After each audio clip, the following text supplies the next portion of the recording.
Hey, welcome in, folks. This is Babbaginator. We're in the long dark, currently in Broken Railroad. I'm currently waiting for Moose Hide to finish curing. 57. We're gonna ways to go still. We all got some rabbits as well. I wonder if I can drop any of this gear. We are heavy. Why are we so heavy?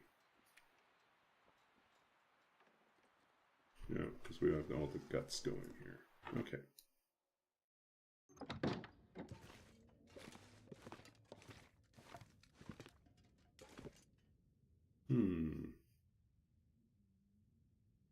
We just pack up and head back.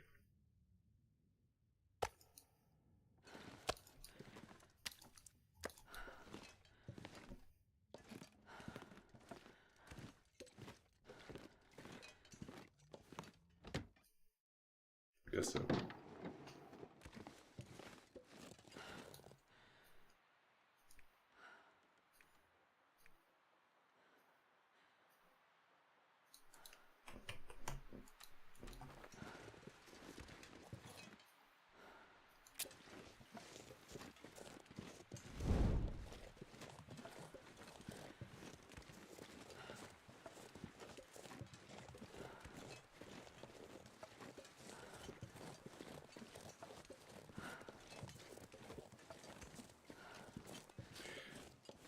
So if you're just joining us, this is Babbaginator. I'm a Canadian streamer based out of Vancouver, BC.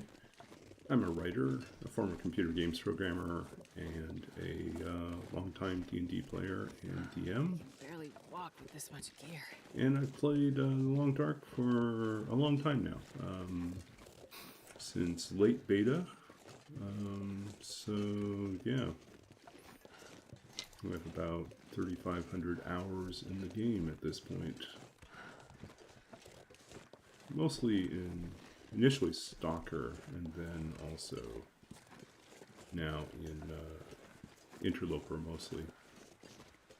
But yeah, on this channel we take on various Interloper challenges, mostly of my own design.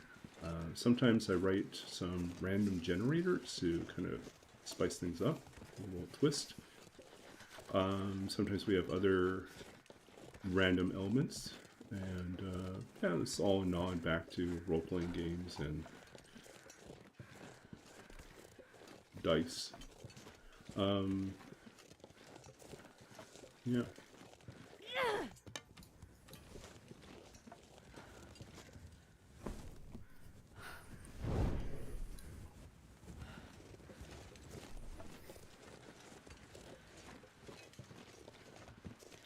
But we also read poetry. We also talk about a variety of topics. In addition to literature, creative writing, cultural things, we also talk about artificial intelligence and the cultural history of artificial intelligence. And we discuss, random sci-fi, speculative fiction related topics, game development, Sometimes I'll demo different projects I'm working on, and read parts of poems, sometimes from prose, sometimes from my dissertation, even if someone wants to hear that.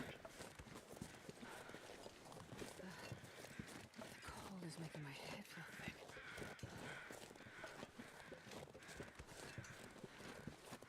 Okay.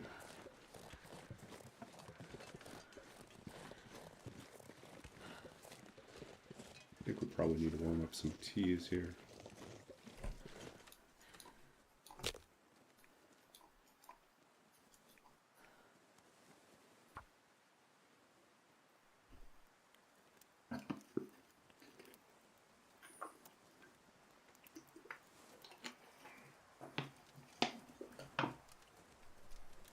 Oh, so cold.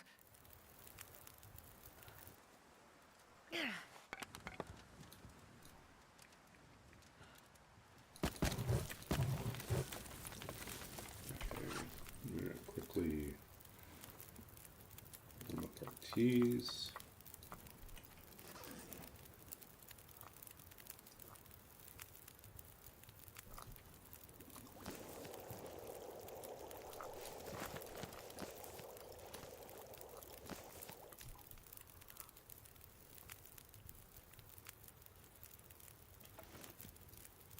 not going to be able to carry this.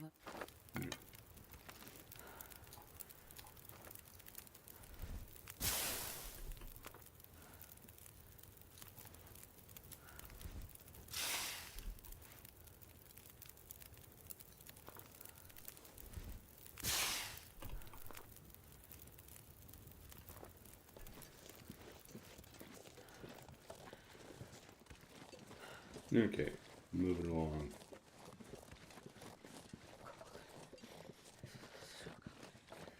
So, unfortunately, despite the fact we killed the bear a couple of streams ago, we were not able to retrieve the body of the bear. The bear was a weird bear. A bear that was teleporting to the top of a cliff next to the hunting lodge.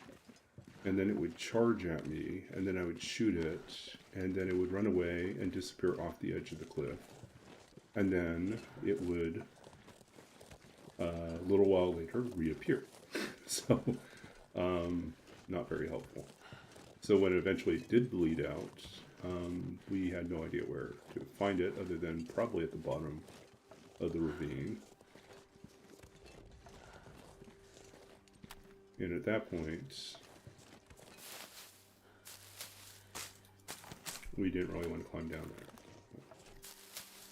This pack is getting too heavy to carry.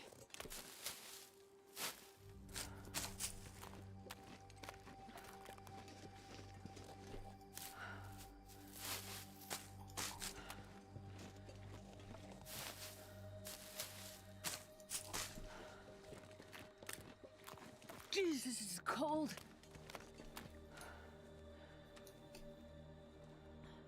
Okay, let's see. Let's go check out the hunting blind over here. We know we're gonna possibly run into the bear at some point, but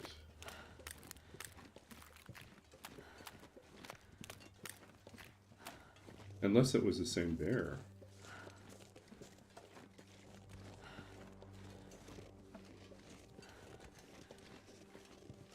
Which is now gone.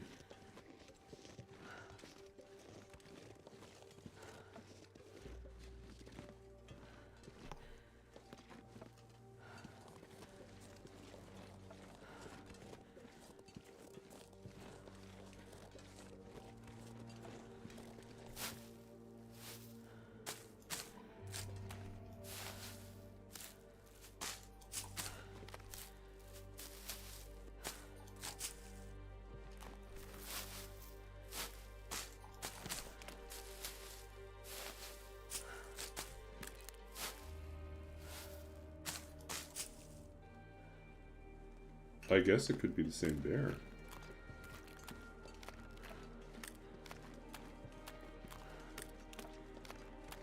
In which case the bear is dead, despawned, and no longer available to hunt. That kind of sucks. I mean, I don't mind not having to worry about bears, but...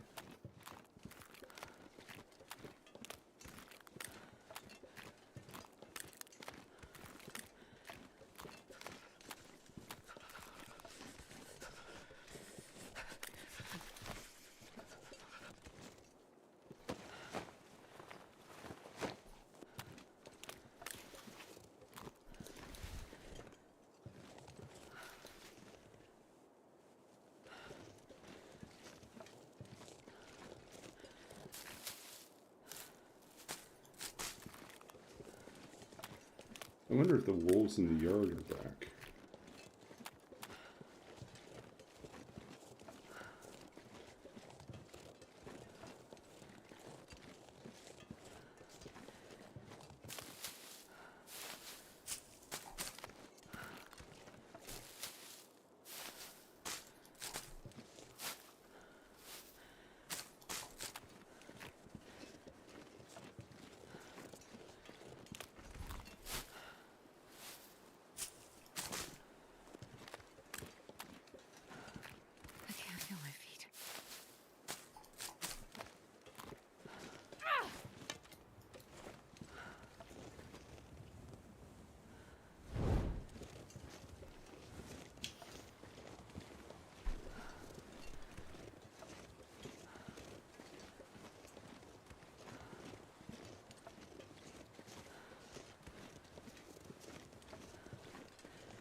cold in my life.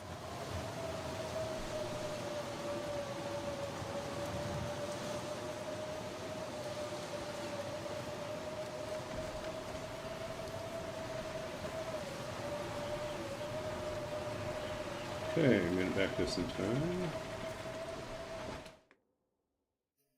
I can barely walk with the... Oh, I just noticed the annoying thing where it didn't... I forgot to set the correct...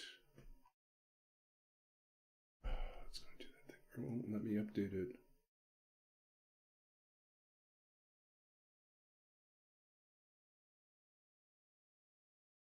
Oh, it did do it. Okay. Maybe? Yeah, sometimes it won't let me update the stream info.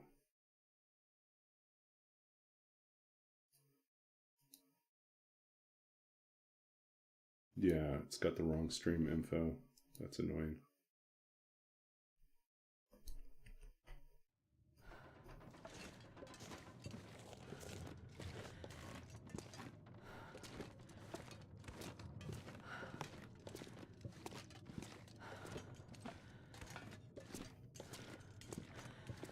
Guess I'll have to edit it afterwards.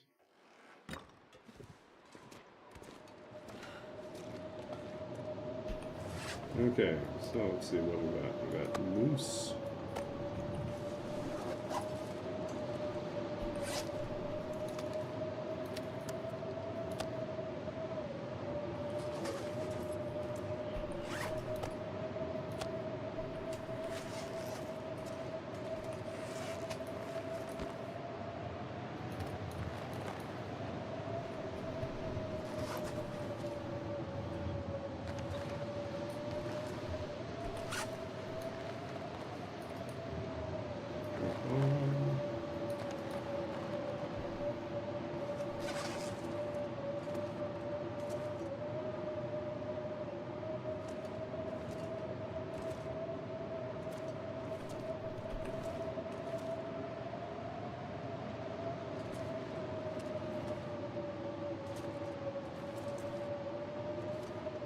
Man,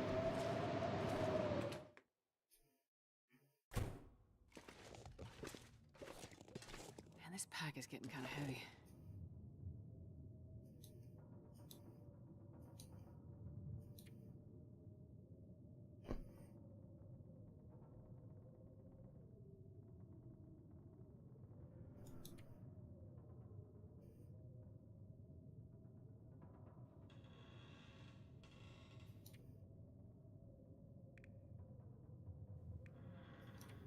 That takes 3. I think we'll have 3.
I'm not sure I can carry much more.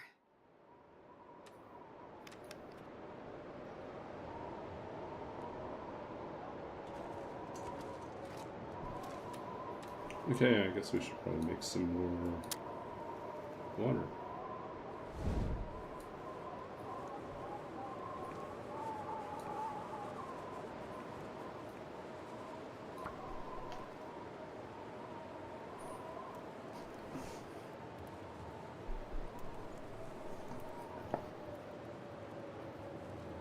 Come on, little fire.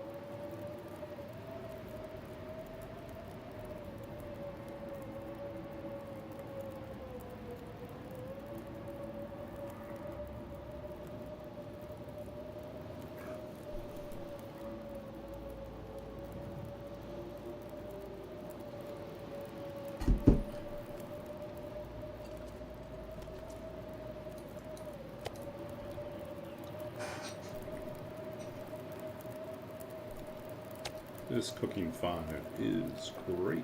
We can sit around, eat all the predator meat we want to eat.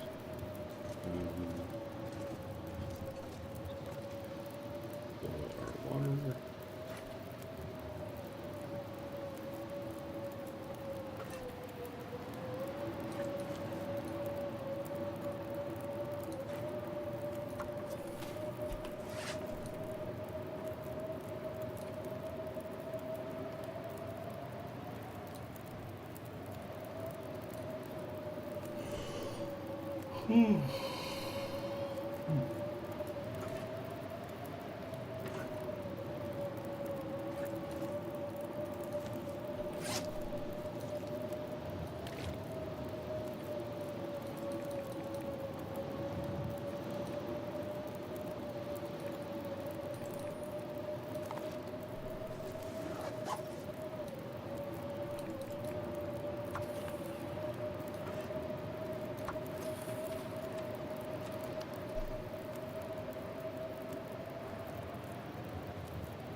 So yeah, our big plans for tonight are basically to get ourselves out of Broken Railroad and head back to, well, let's see, we'll go Forlorn Muskeg, try to race through, get to the other side, and get back to Mystery Lake. I think we need to find more saplings. I would like to make a travois. Good old travois.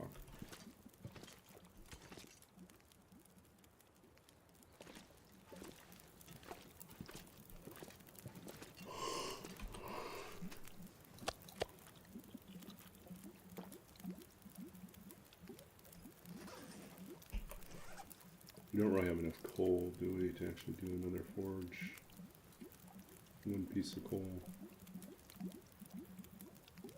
In terms of arrows, we are at 14, 16, 17, 18, 19. 19 plus 5 are hardened arrows. Okay, that's doable.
Oh, we got the wolf back?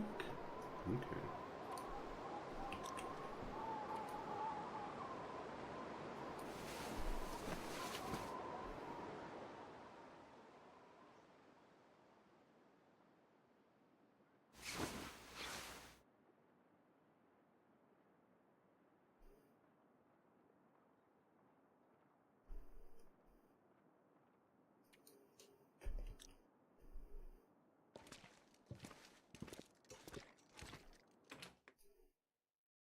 I wonder if I can drop any of this gear.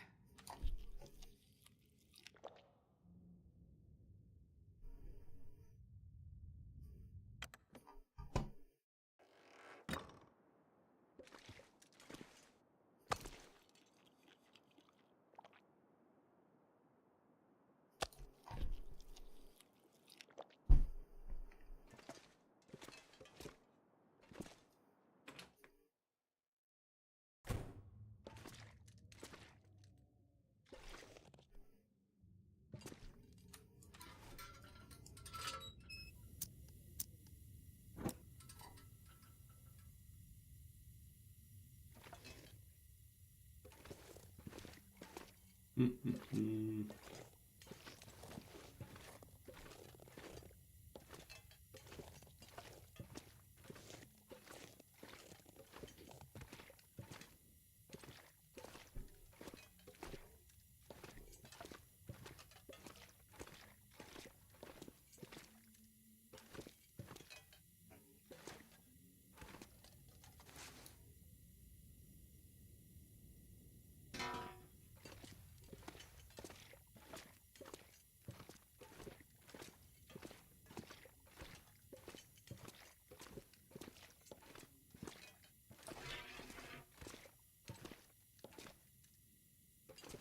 this pack is getting kind of heavy.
I'm not sure I can carry much more.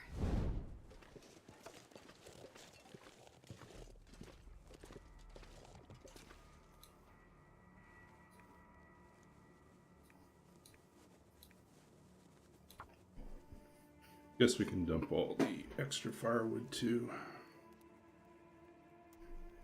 Come on, little And fire. just focus Come on getting ourselves. I think we're going to do a quick trip to the train tunnel on the other Perfect. side of the bridge. Just see if we can pick up any coal there, and then we will head on out. It gives us a little bit more time to let things cure here.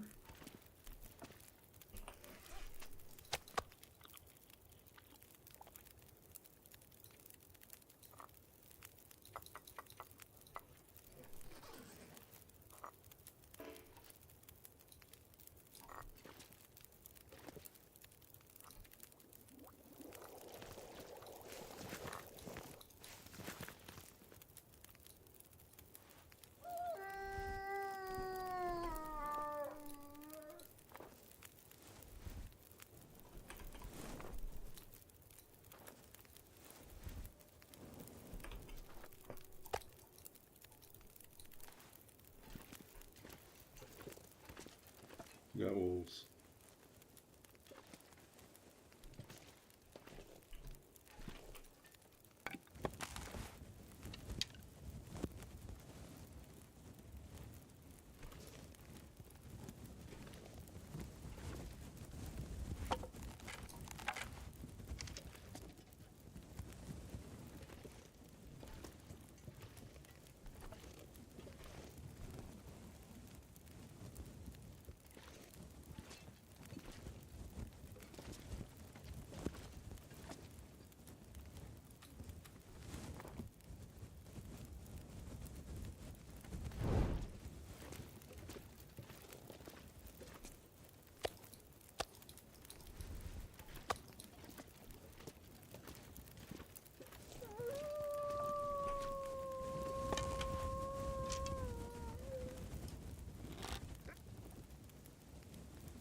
Oops.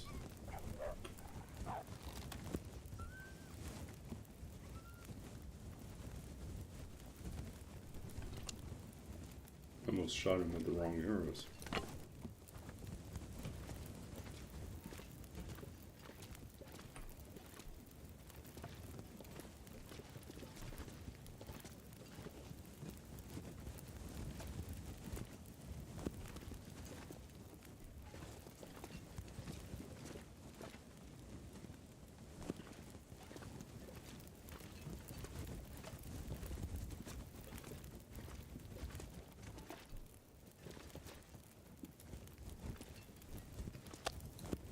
I'm not going to be able to carry this load for much longer.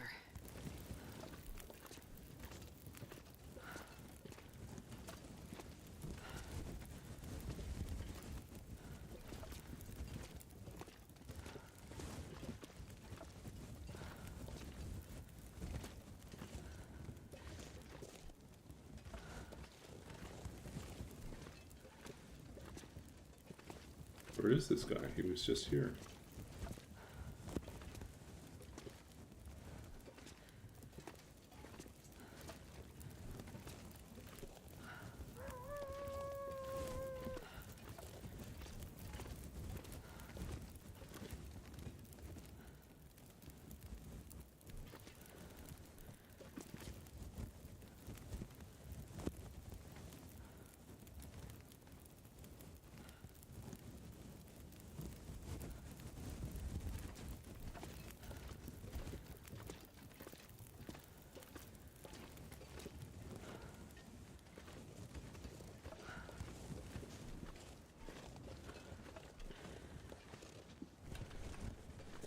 I hear him coming back.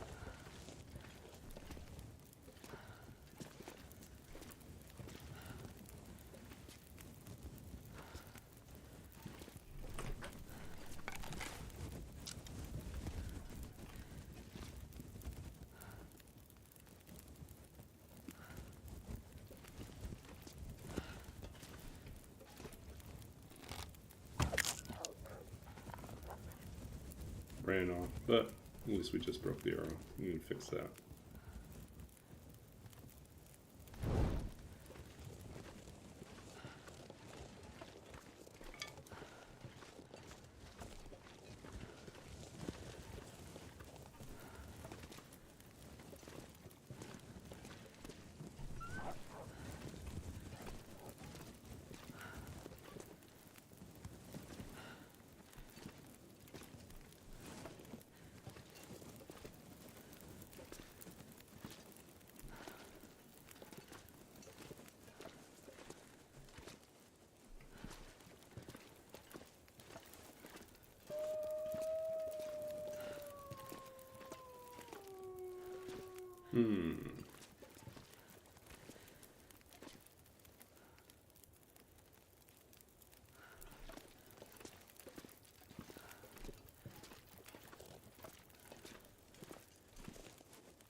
Hmm.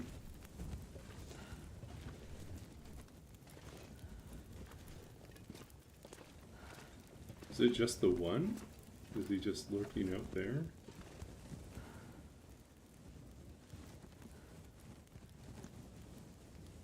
I don't think the others have respawned yet, so I think it's just that one.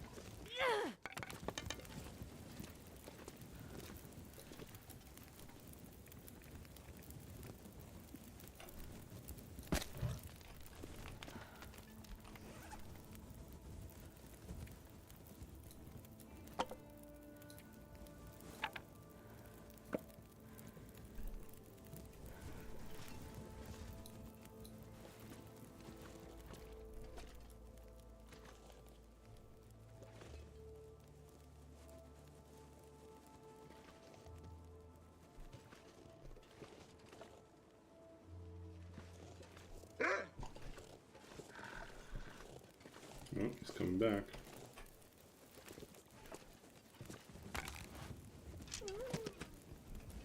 And then he just died.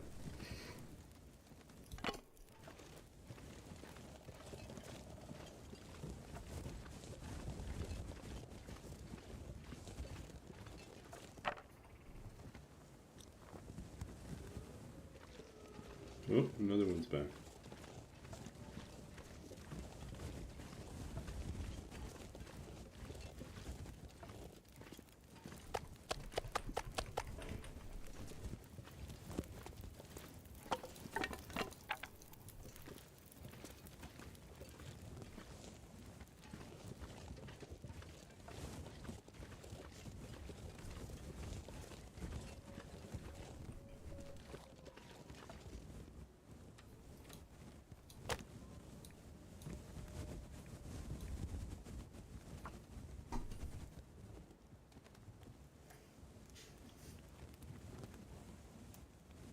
Come on, little fire.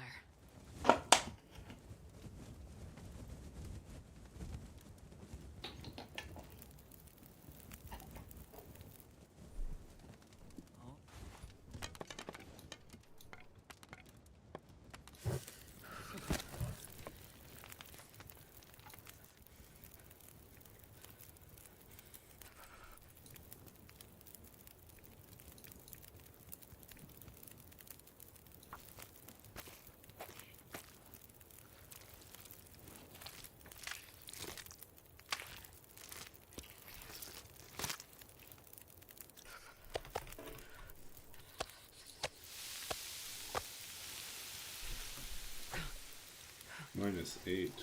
Oh.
Okay, we're working our way through this wolf.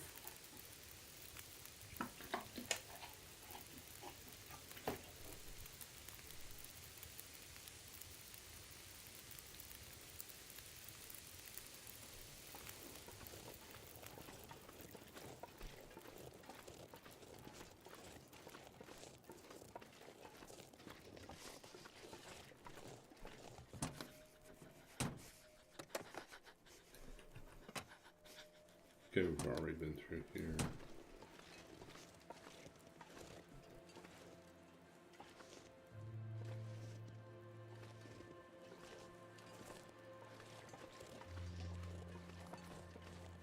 Starting to feel numb.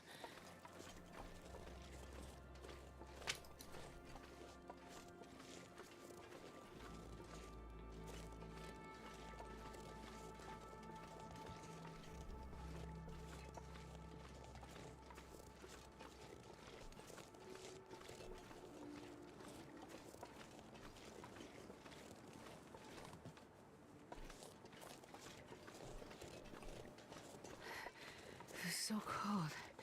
I just want to lay down for a bit.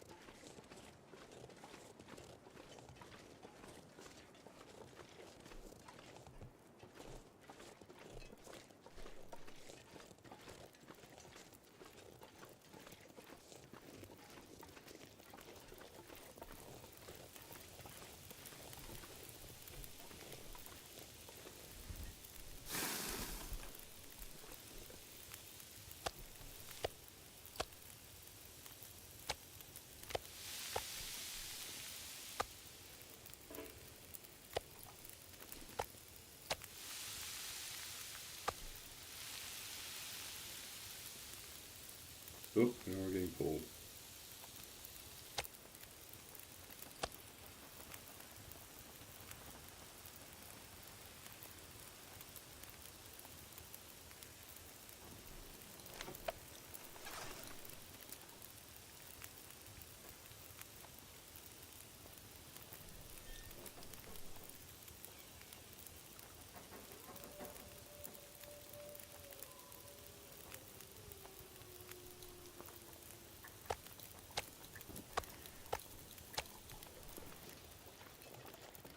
Yeah, let's run this over here.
Okay. Back we go. Damn, I'm freezing.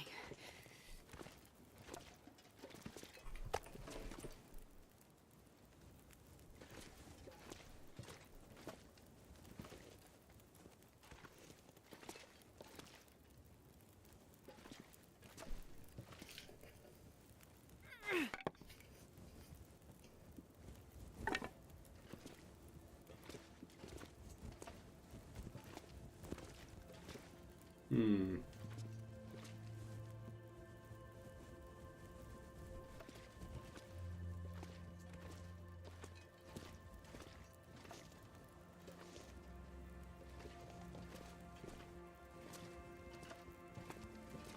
Okay, I think we just take a little nap here.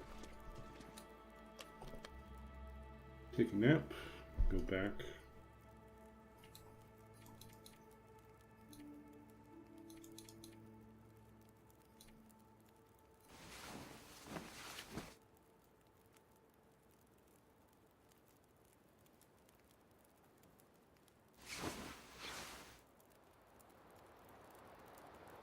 Oof, that doesn't sound fun.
Wonder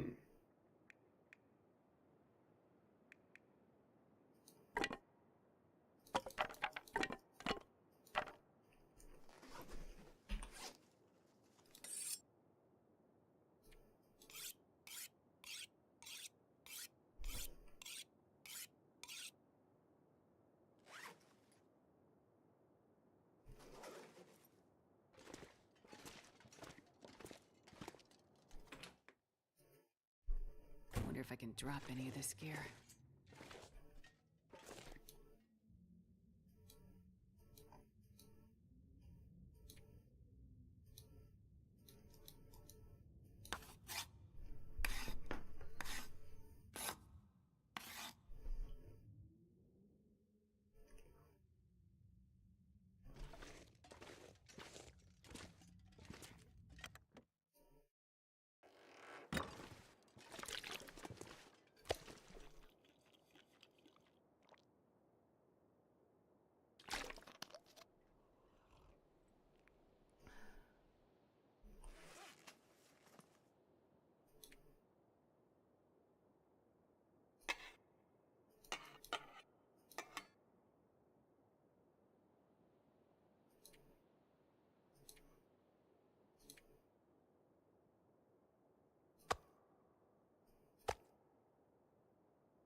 Okay, we're ready to go.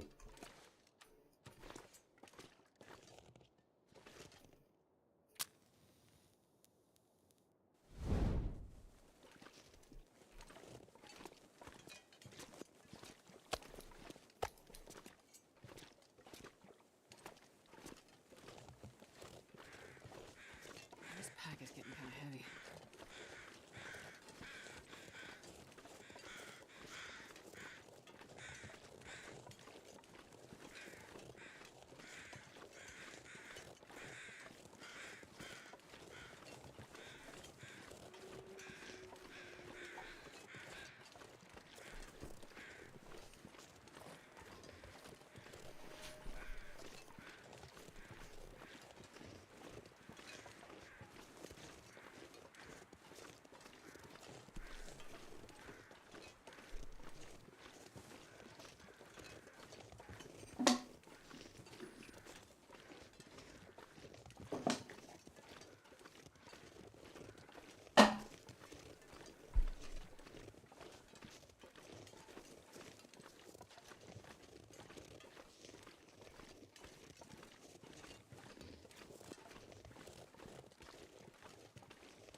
You know, we could probably make some crampons. That might actually be a smart thing to do. We have the leather.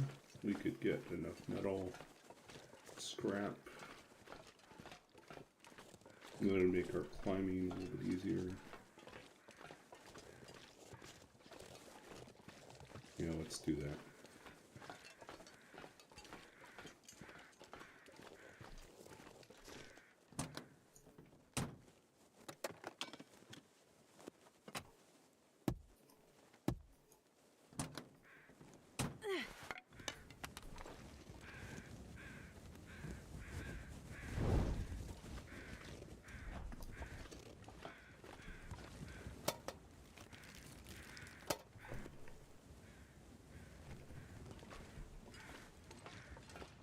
Ah, good flare.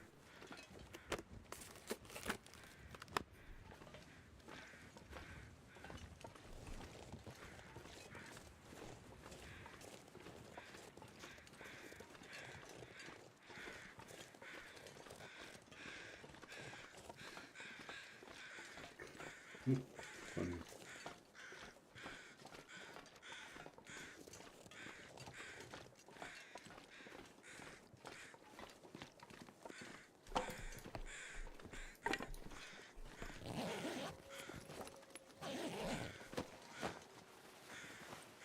take it.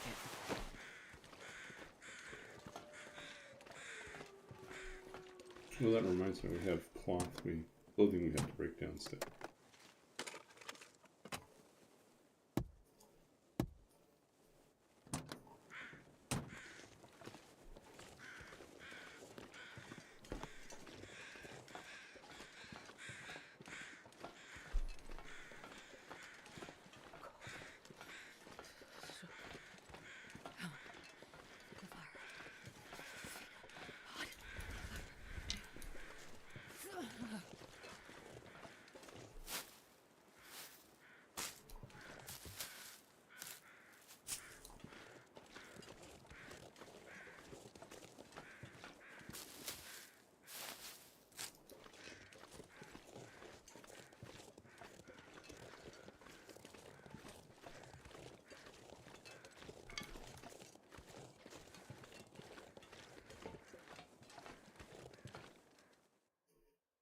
I'm not sure I can carry much more.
Okay, there's a piece of coal in here.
Okay, what do we have?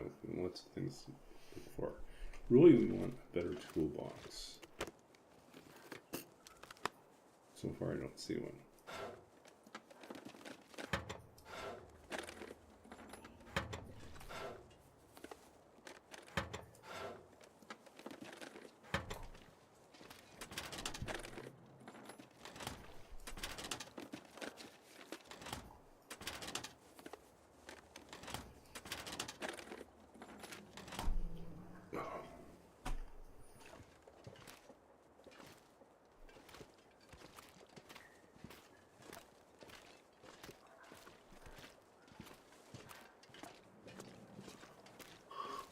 Ooh.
It's like how many of these guys are here? Pack is getting too heavy to carry.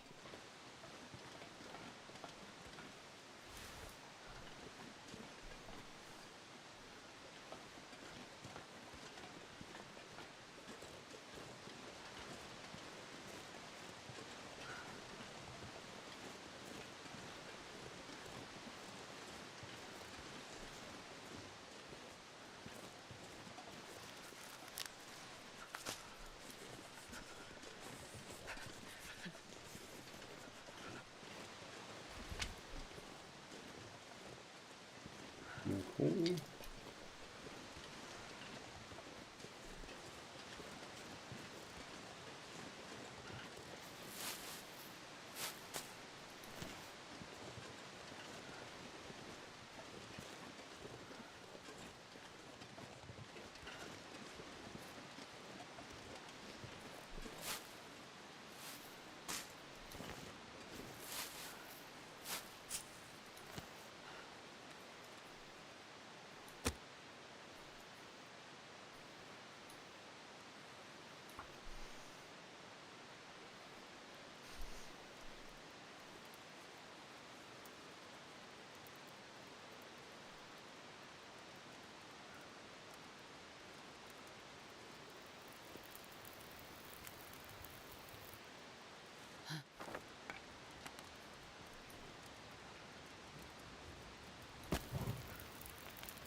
But it feels like we're. Oh yeah, that's right. It is.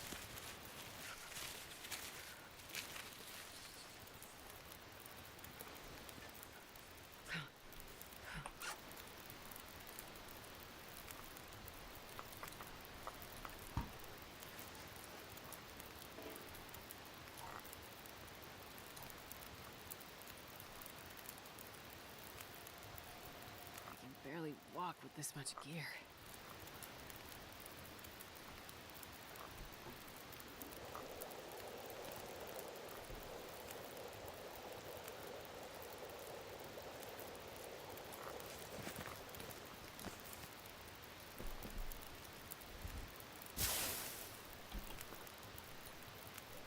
Feels like night is coming.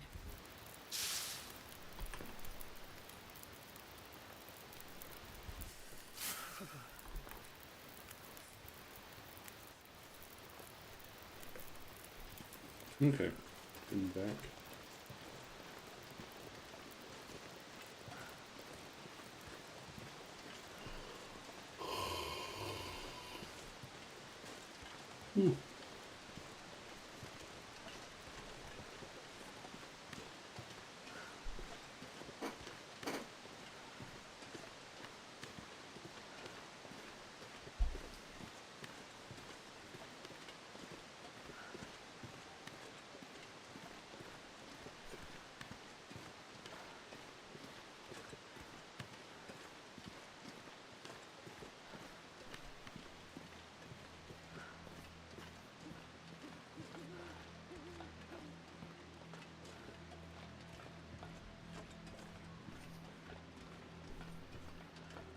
not going to be able to carry this load for much longer.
Well, welcome in, lurkers. Your numbers keep growing. Thanks for hanging out. We are just chilling here.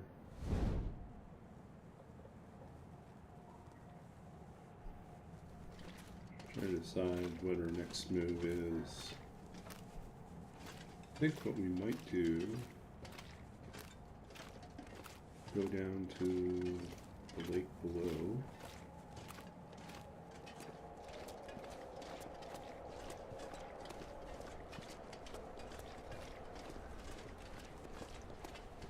And maybe hunt some rabbits. See if we can find some more coal. Pretty gusty though right now. Well, there goes our torch. So I need to preserve that.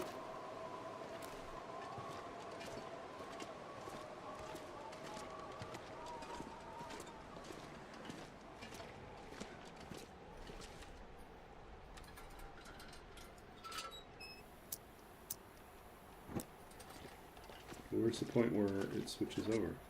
Here.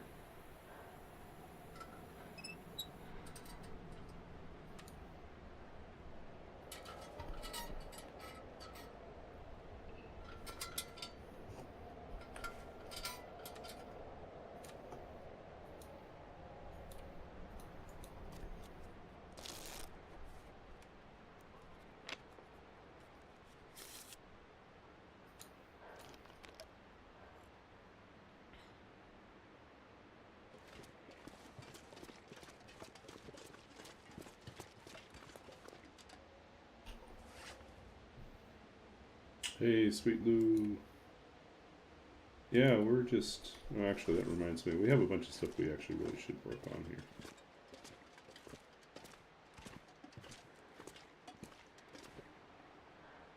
Okay, see it down there. We do have some stuff to break down. So let's break that down while we wait for the windstorm to die down. Yeah, we're still doing our challenge. We went in the complete opposite direction. We're a long ways from where we should be when it comes to getting to Blackrock. But we have most things resolved now. We finally had a bedroll show up on day 44. Let's see. Yeah, this is treadable. Yeah, you can totally sleep lurk. I imagine that's what most people are doing right now.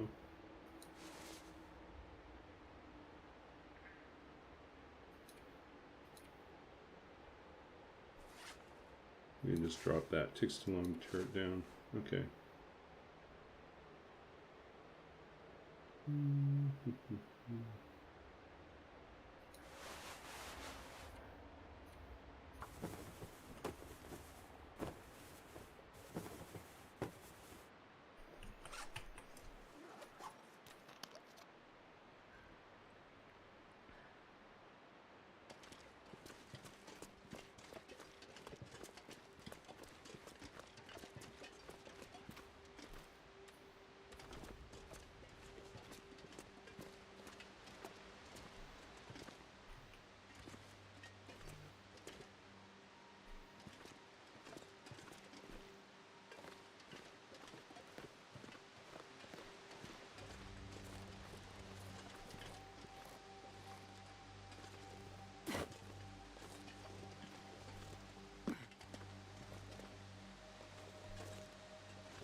Question is there a wolf or no wolf?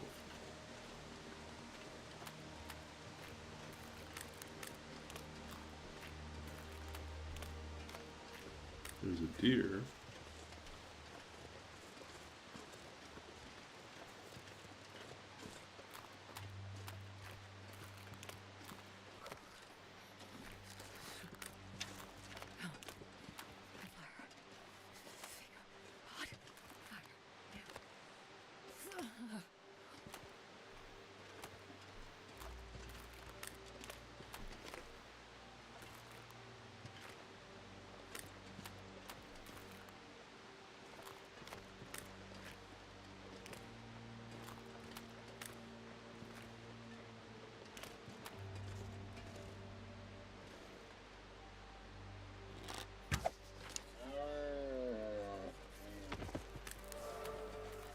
Archery 4. Job.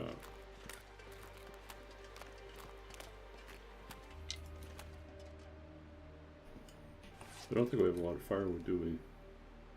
Not a whole lot.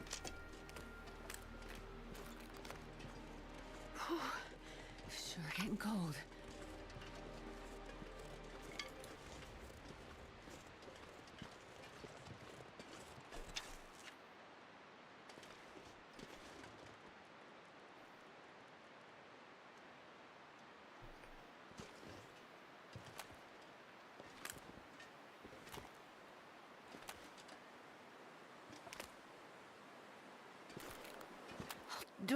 If I don't warm up soon.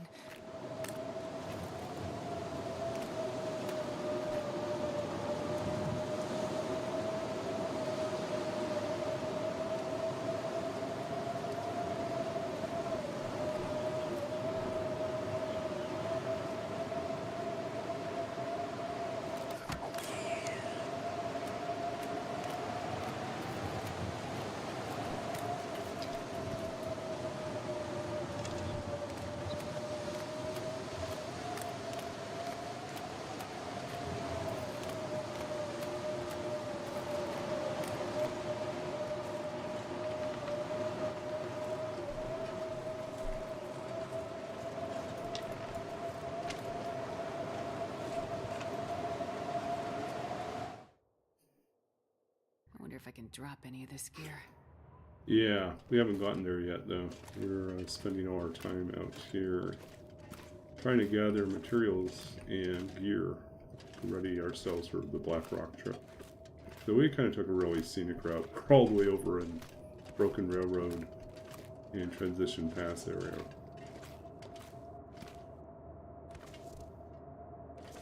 Do we want to really explore? Guess we can look for coal.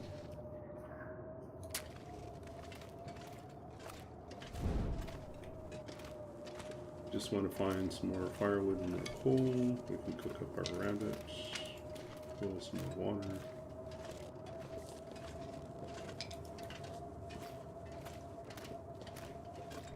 Ooh.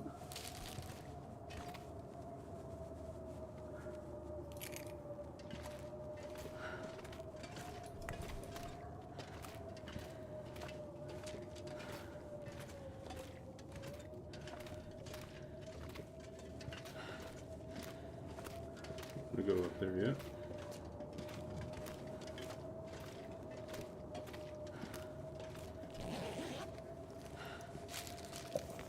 Ooh, very nice.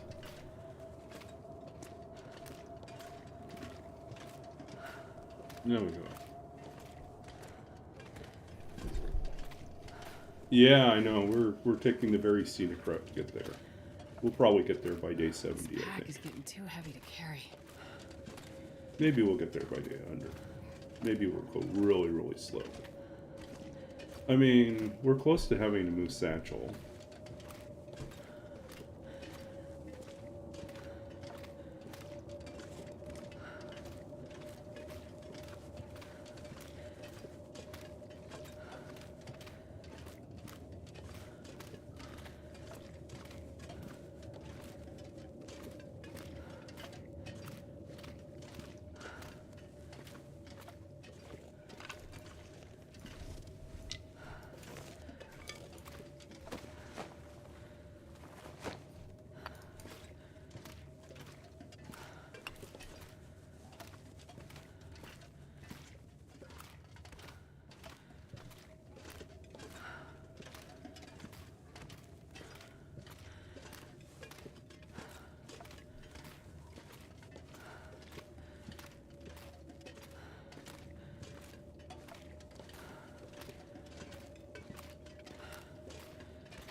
Hey, Navigar, welcome in.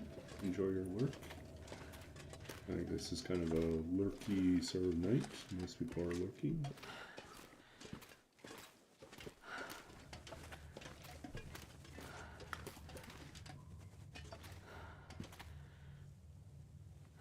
Okay. Going to sleep lurk now.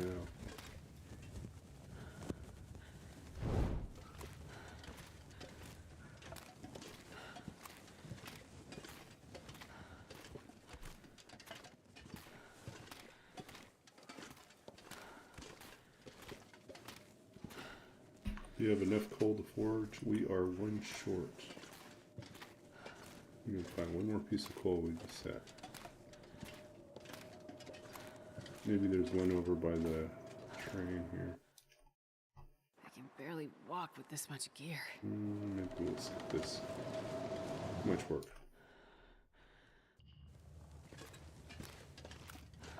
We'll see if we missed one.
I'm not gonna be able to carry this load for much longer.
Okay.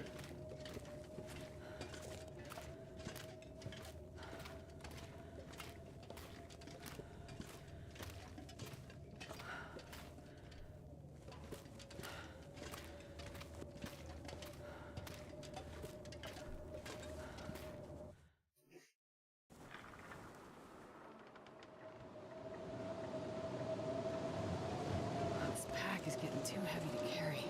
Did I go in a big loop? I did go in a big loop. This is not where I...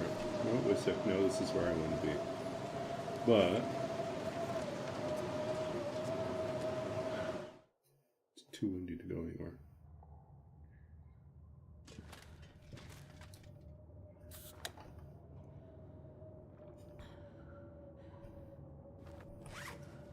So let's do a few things we know we need to do.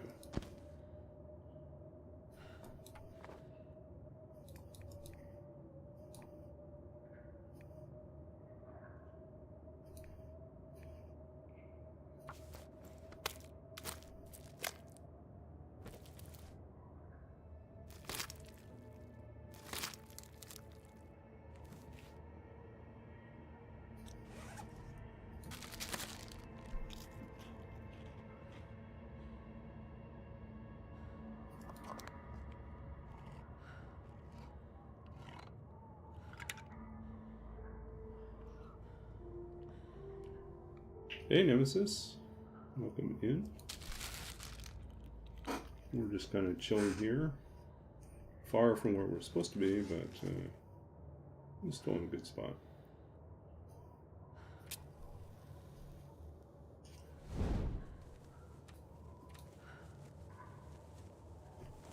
can barely walk with this much gear.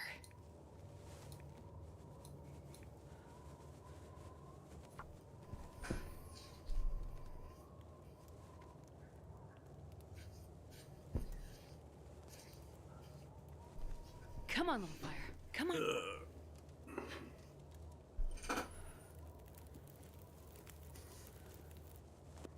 What's the goal in Blackrock?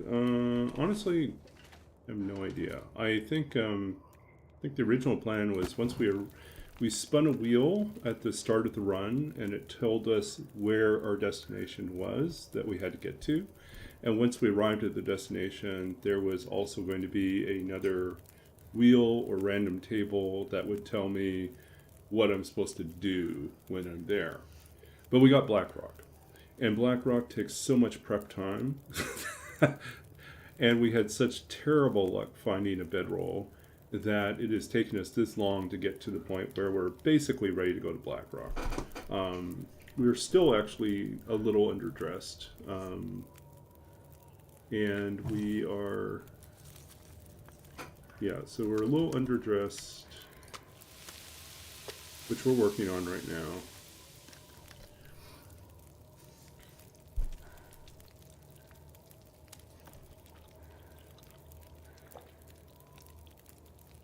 But yeah, there's a random goal to accomplish in Blackrock.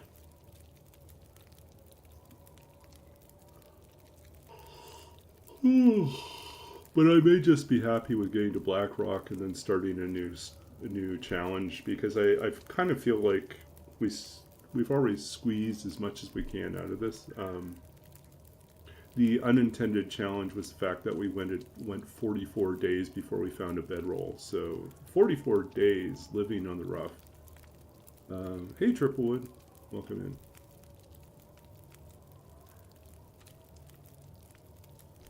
Yeah, 44 days living wild and free without a bedroll.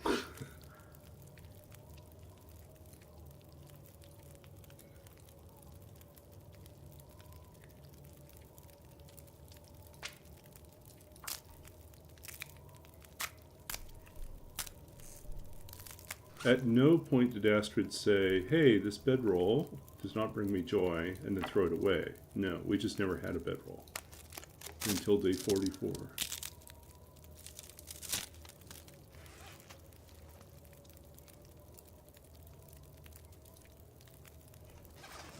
Okay. We do want some more water, so let's go ahead and boil that up. And we'll add in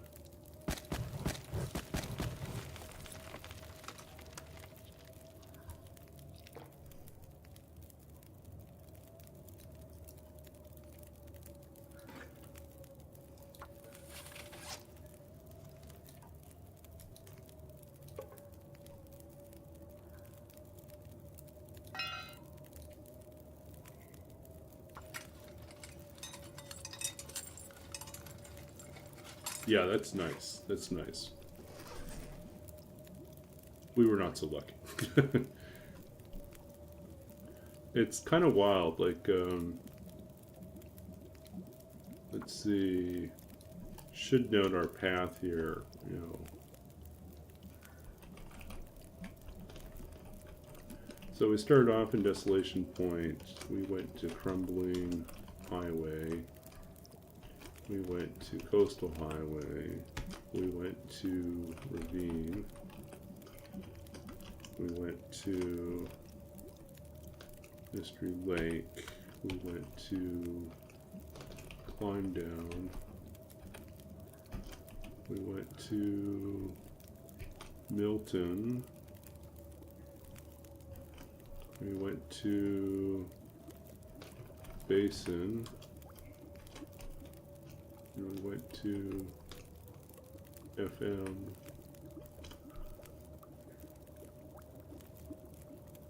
And then I think from there we went FM, and then we tried once more to Mystery Lake. And then we went back to FM. And then we went FM Broken Railroad. And now we are in Far Range. And we plan to go back to Broken Railroad, and then work our way back to Blackrock. So that's, but like there are a number of these where the odds are good in Desolation Point. There's decent odds in Coastal Highway. Mystery Lake is almost always guaranteed. I found a bedroll and climbed down. I found a bedroll like in a lot of other places, but this time none of the spawns had bedrolls.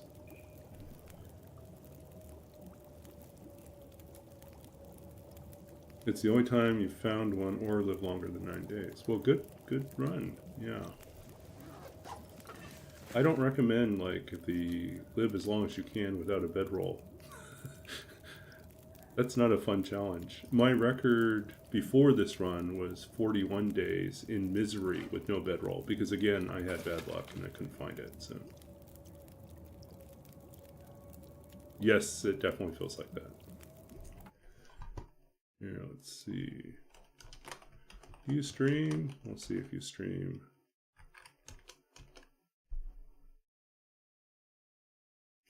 I'm trying to find a gun. I have so much ammunition, but no gun. So once I get that, I'll start heading over towards the far reaches again. Oh! This is my first ever rifle. I have never found a rifle in this game ever.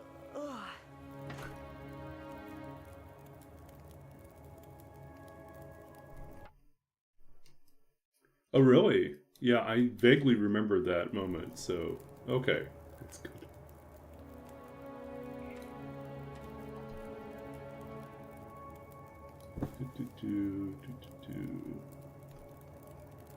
Yeah, I think we're just camping here for the night.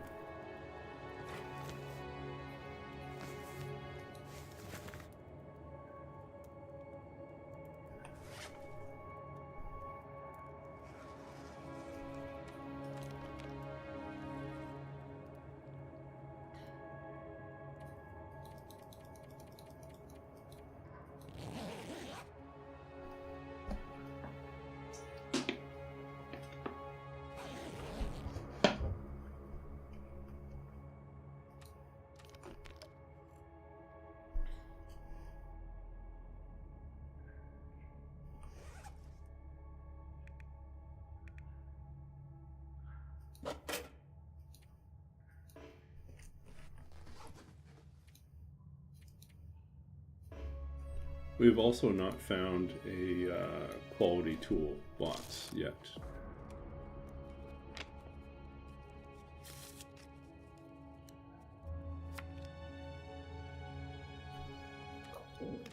I think this crappy toolbox we got from the car on the Desolation Point bridge next to the bear.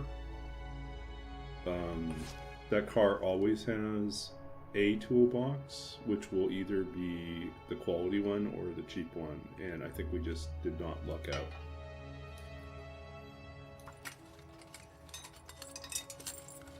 Ooh, Roller wants more chaos. I'm gonna get something from the dissertation. Okay, let's see here.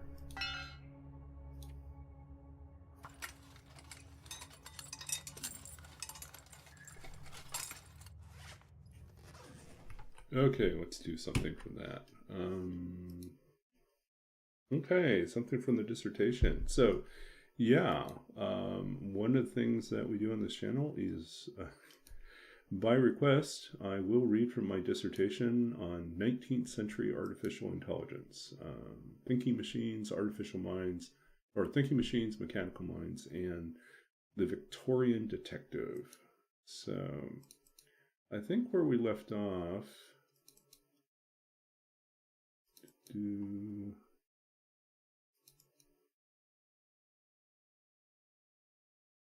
left off probably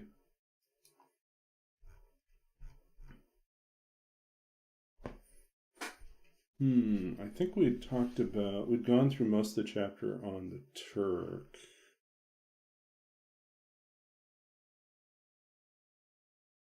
I don't know, do we go back to the Frankenstein chapter?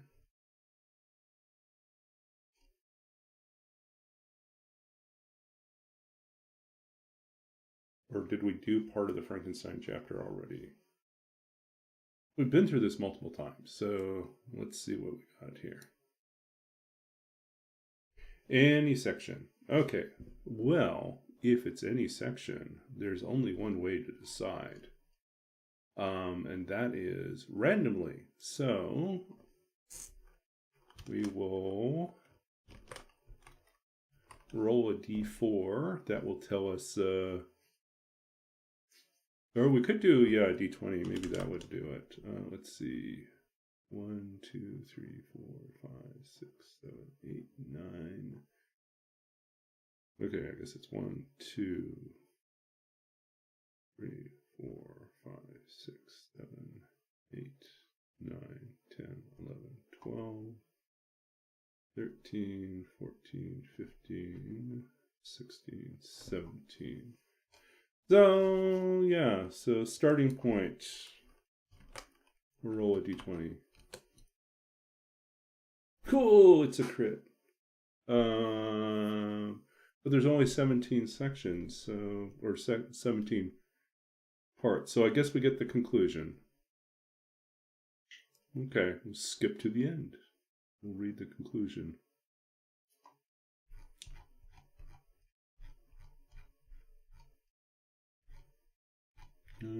Skip all the way to the end.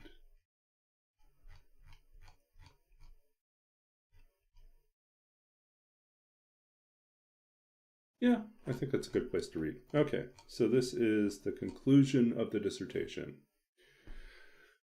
Although the emergence of modern science fiction in the early 20th century brought with it the appearance of stories of robot and automaton revolts, technological dystopias governed by emotionless machines, interplanetary travel and encounters with alien beings and alien technologies, as well as cautionary tales of human evolution gone awry, the underlying existential anxieties remain the same as before.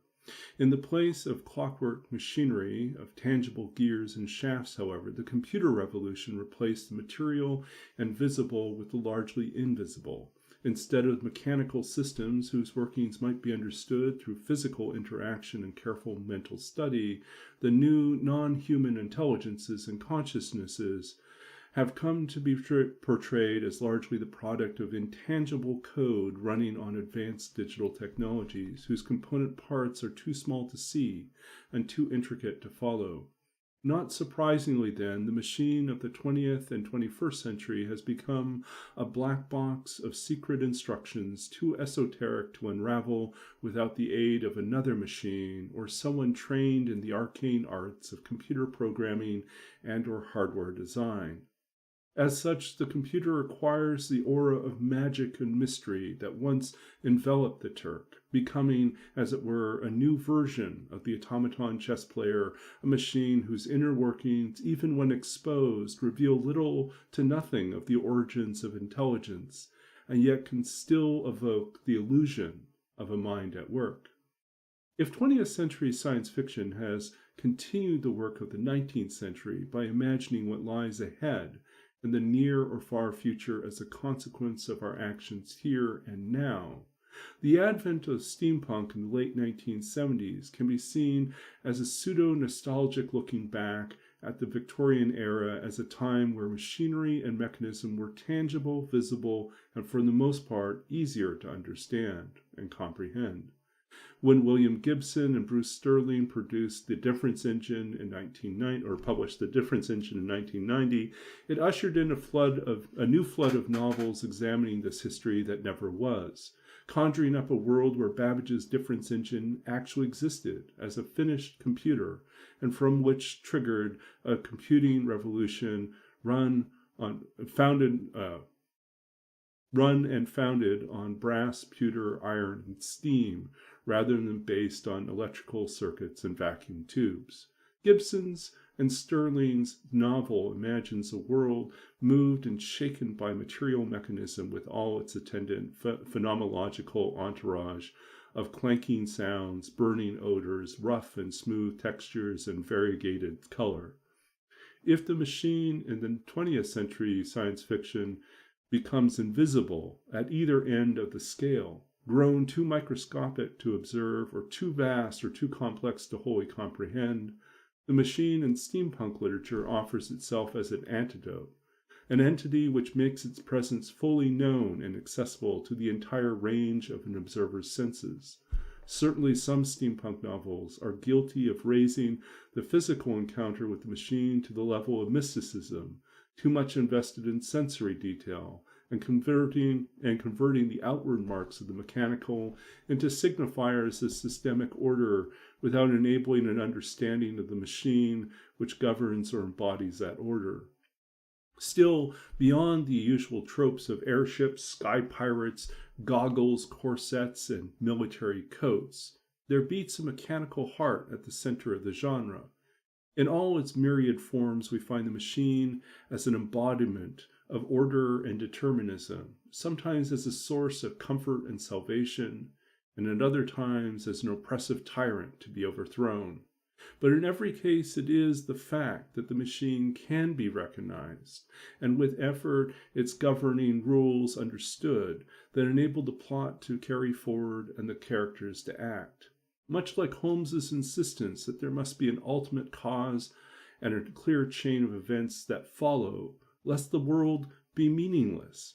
The world of steampunk literature relies on the steady ticking forward of an interconnected system of cogs and gears, and as such provides a haven for modern readers from the disorder and chaos that seems endemic to a contemporary society overrun with technologies and systems which no longer make sense.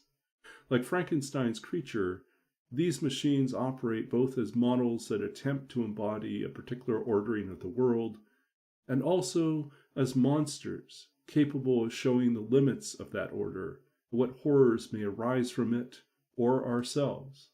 Of course, whatever comfort we may derive in our sojourn in a deterministic machine world begins to falter the moment the machine begins to think for itself, and in so doing changes the rules of the world it inhabits and restructures that order. By offering us another order and an alternate to ourselves, these novels, steampunk or science fiction, continue the work of von Kempelen's Turk, Shelley's Monster, Babbage's Engines, and Doyle's Detective in unraveling what we think we know about ourselves and the line between human and machine. There we go. There we go. That was the ending of it. That's the conclusion, the very, very end. Trying to tie all the pieces together with regards to the different threads. And then kind of, as any conclusion does, try to gesture towards a future area of research, how this work that I did might point towards deeper study into steampunk, into sci-fi in the 20th century, into representations of machines. So what is that significance? What does an intelligent machine mean? What does it represent for us? Thomas was in fact never alone. No, he wasn't. I mean, our obsession with turning machines into what we call anthropomorphic figures, like, so we make them into humans, is really kind of fascinating. Oh, I forgot to put the guts and the hide down. Oh well.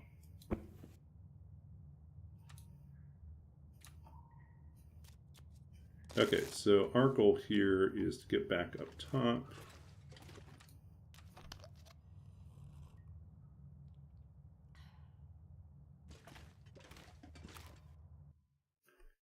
Man, this pack is getting kind of heavy. Oh, there's that other... Do we need the meat? Not really. We don't really need the meat.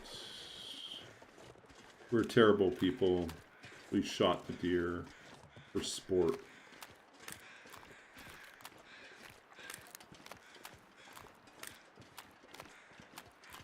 Bad Astrid. There's so much meat on this guy.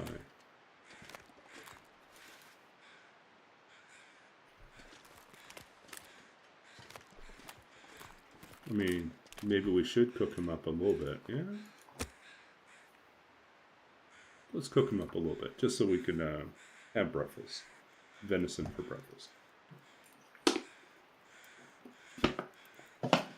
Come on, little fire. It was also for feathers, yes it was. But really what we really want is enough coal that we could actually do another forge and make some more arrowheads. Because we lost a whole bunch of arrowheads rather stupidly in Forlorn Mustang. This, like, things kept running off with our arrows. It was pretty sad.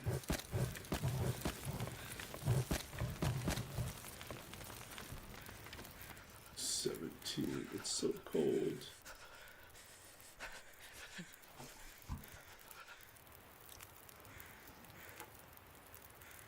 12.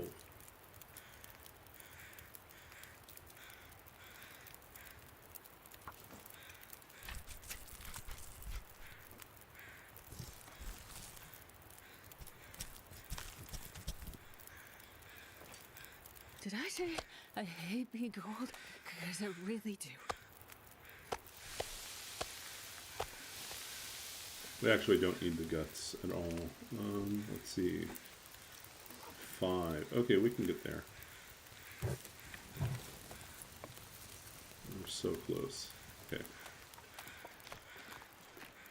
Just need to find a few more sticks.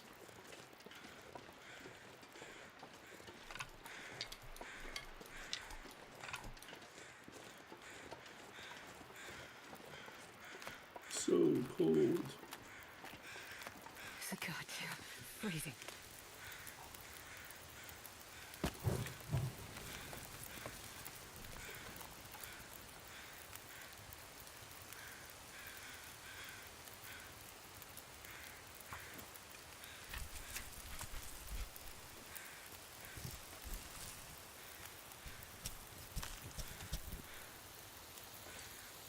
I'm not going to be able to carry this load for much longer.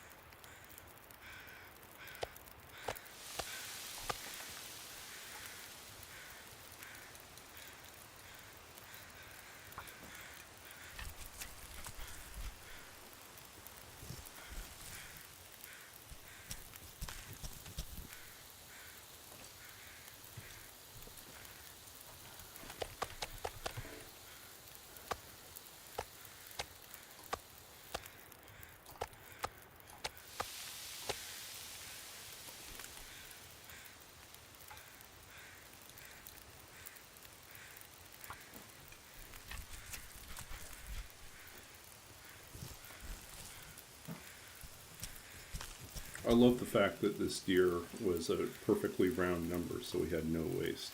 Everything's uniform size.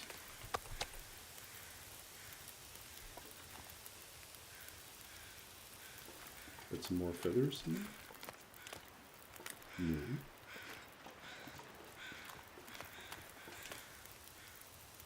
Are they shedding up here? Is that what's happening? Find some place to escape this cold. It just doesn't work.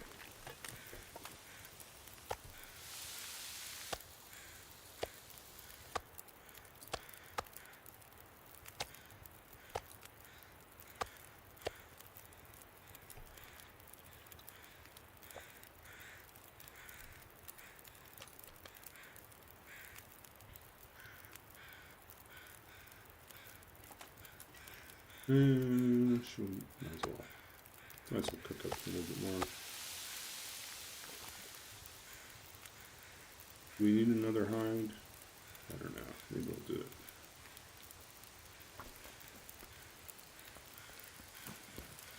We don't need more guts because we like have all the guts from the bear, or not the bear, the moose.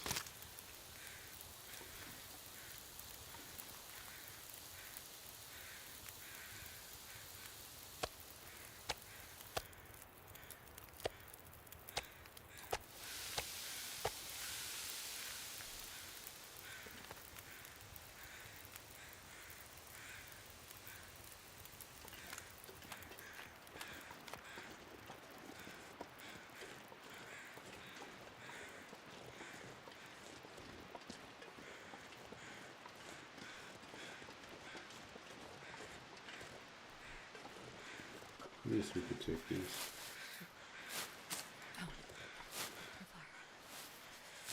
Okay, we're gonna wrap up here soon.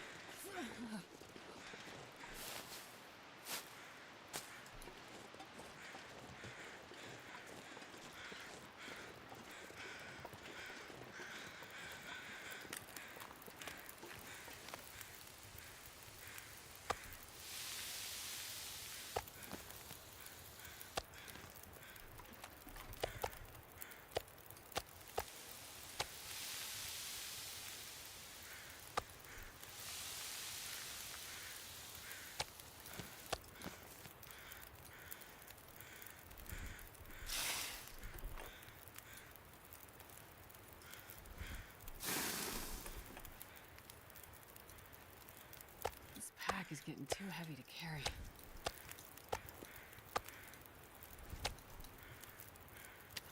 Yeah, we'll take it all.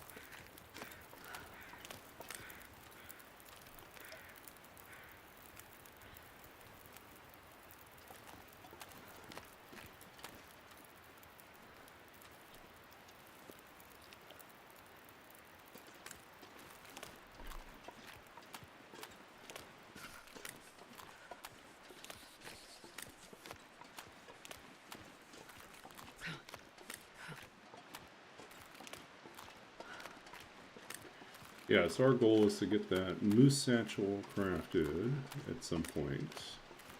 Probably when we get back to Mystery Lake. And once we have the moose satchel crafted, then our carry capacity will be greatly improved between our well-fed bonus and moose satchel. And then the next thing we want to do is find enough saplings so that we can make a travois.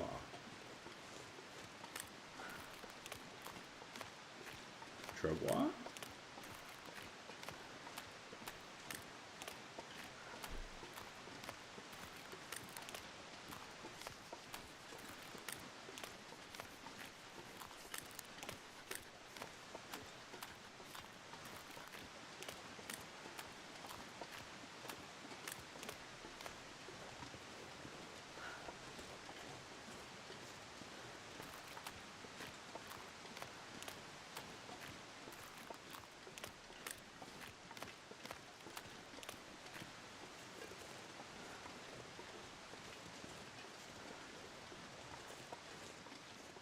Gotta warm up somehow.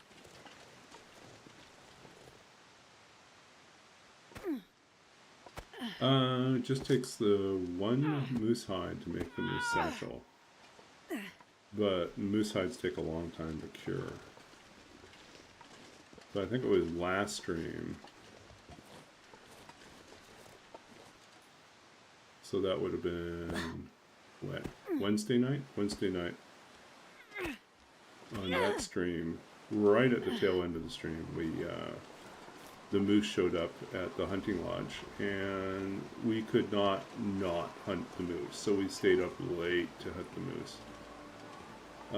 Took a number of shots before we finally got a good one that took it down. But we didn't get stomped. That's the important thing. It's too cold. I think.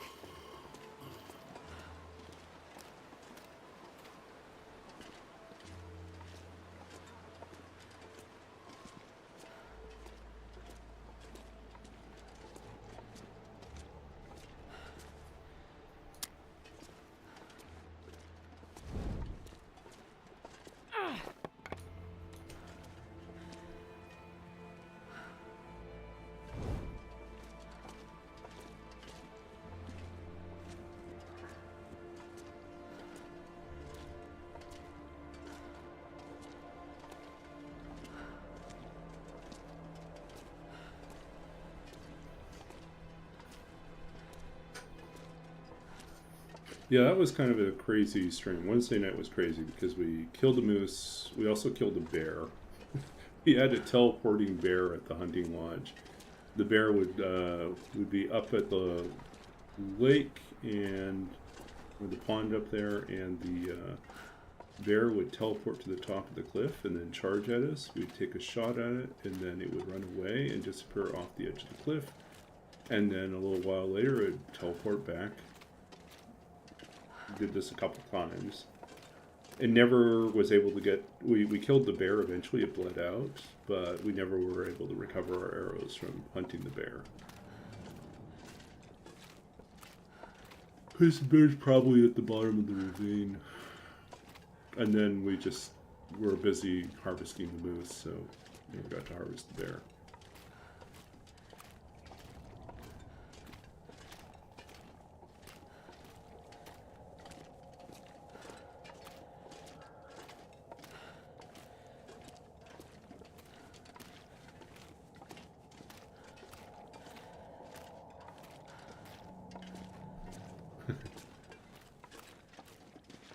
Okay, let's keep an eye out. If we can find one more piece of coal, then we can guarantee that we can forge.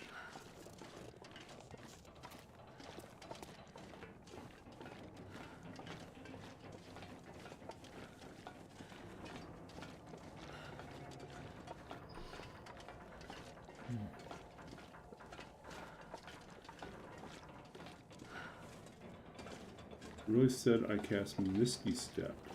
Would that be a sorcerer or barbarian? Who said I cast Misty Step?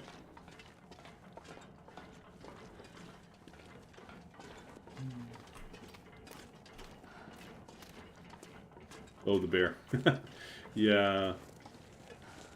Definitely shades of a druid, right? I can't feel my hands.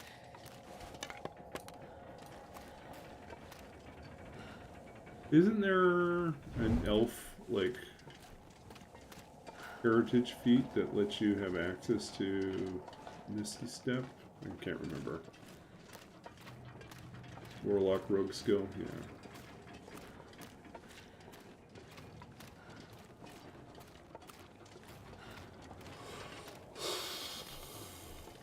Oh boy.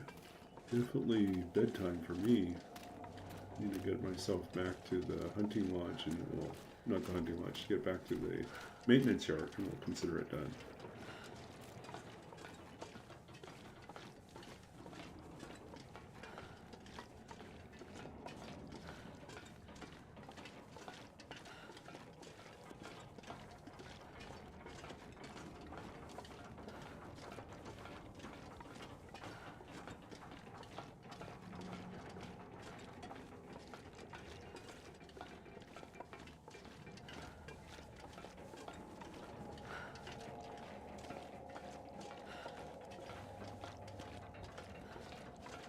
I believe we should be able to get to... Oh, there we go. Now we have enough coal. But I think we should be able to do it with 7 if we put enough firewood to get it up to 10 degrees before we start adding coal. Oh boy.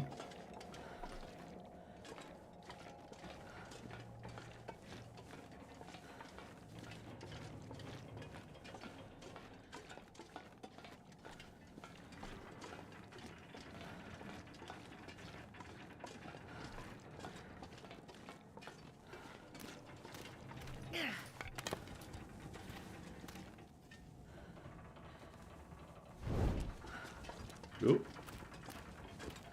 I'm moving fast.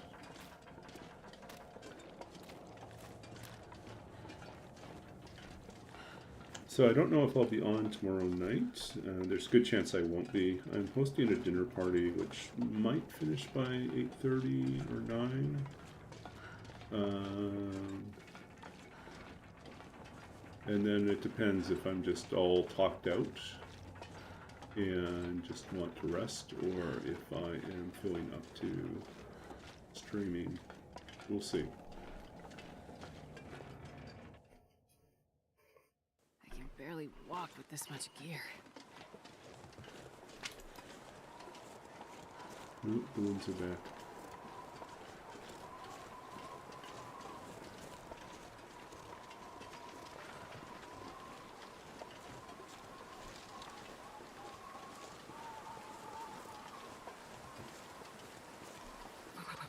I've never felt so cold in my life.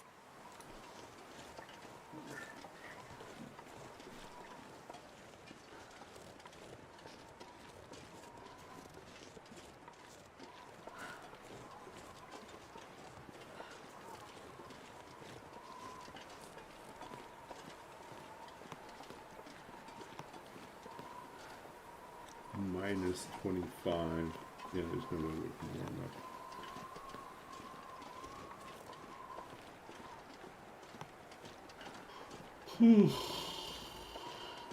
Best we could do would be to warm up our teas and drink a tea or two and get going.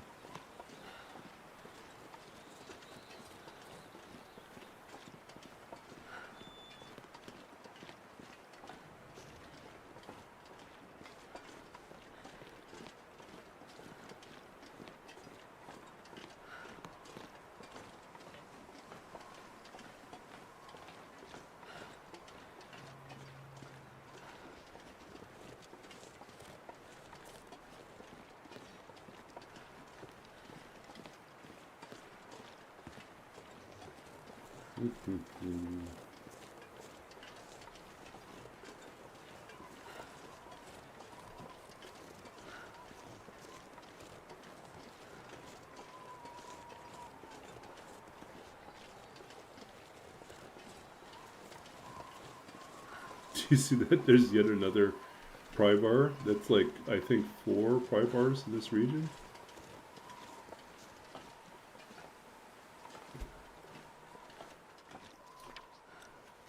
This is much more reasonable.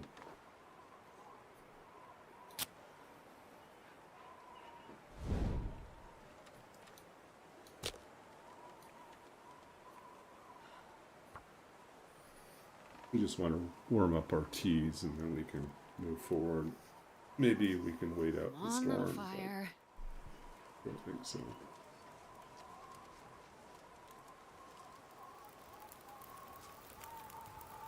I hear wolves. Perfect.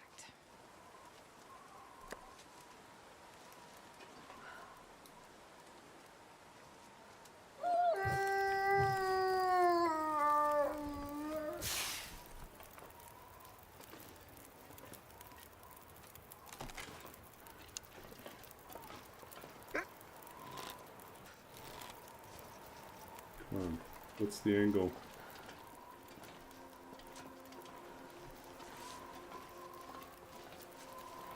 Oh, you were just there. Can we shoot through this thing?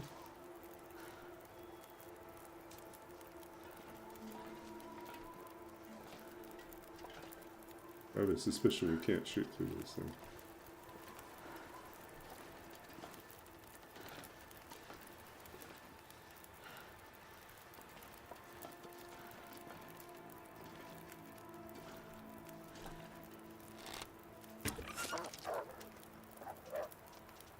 Go run away.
I'm not going to be able to carry this load for much longer.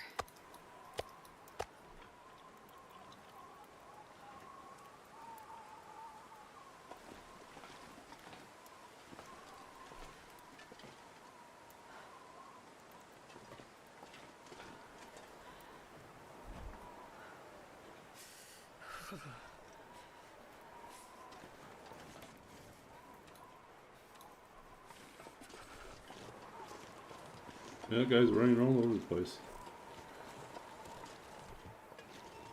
Well, how warm is the truck? Is this enough? Nope. Not warm enough. The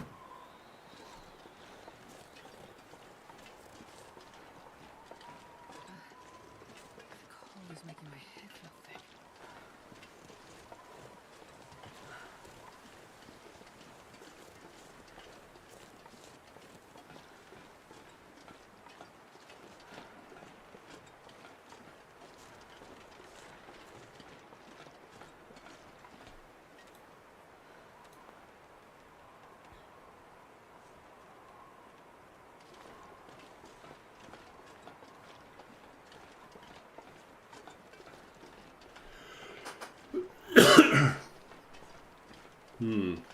Imagine the maintenance yard will have at least half the wolves back. We killed one of them before we left. We killed all of them, you know, a couple streams ago, so they're back. My I fingers think at feel this point. numb.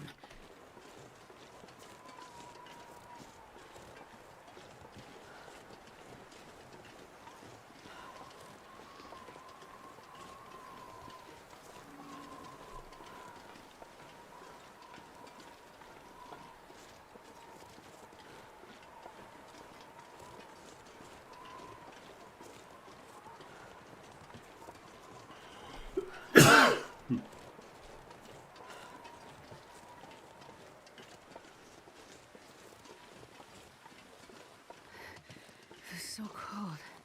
I just want to lay down for a bit. Is that him up there?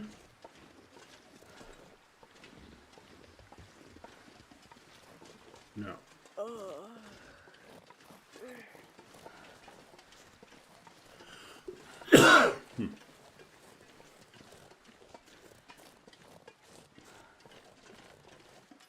Ooh, we might get away with the regular torch.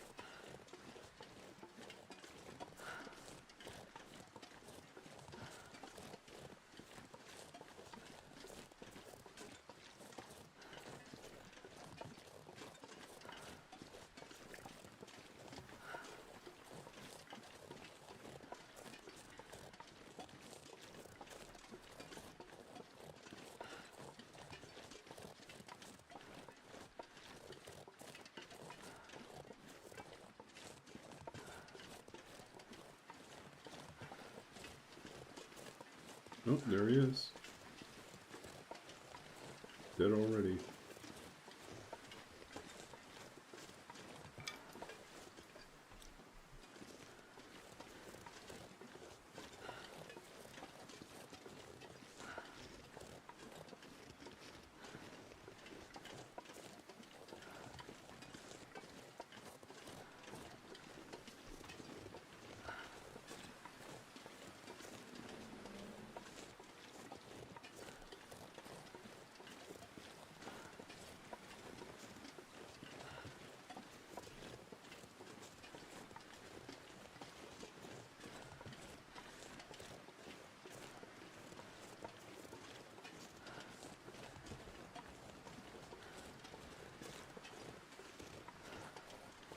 Okay, we made it back.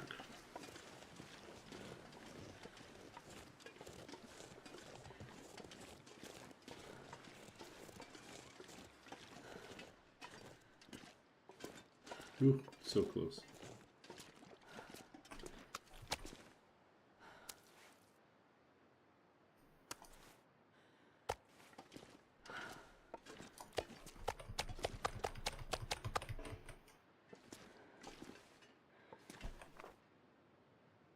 See how I carry the torch. Okay, so 85. These are all cured.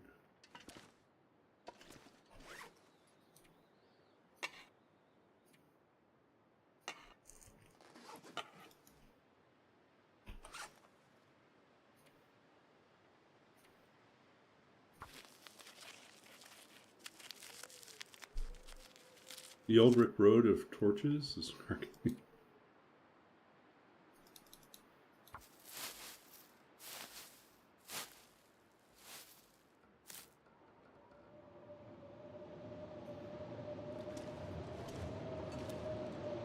90. We're so close.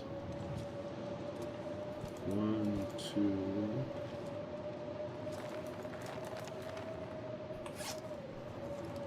We have enough here.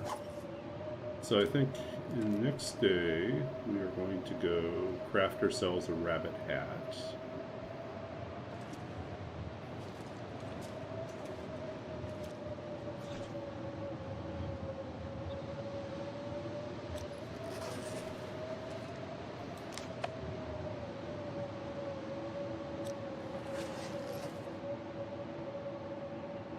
Okay. Yeah, I think we're gonna have to sleep inside. I'm not sure I can carry much more.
Okay.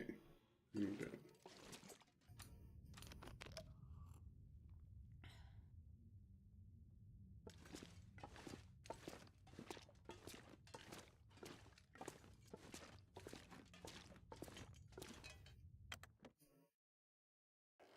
I wonder if I can drop any of this gear.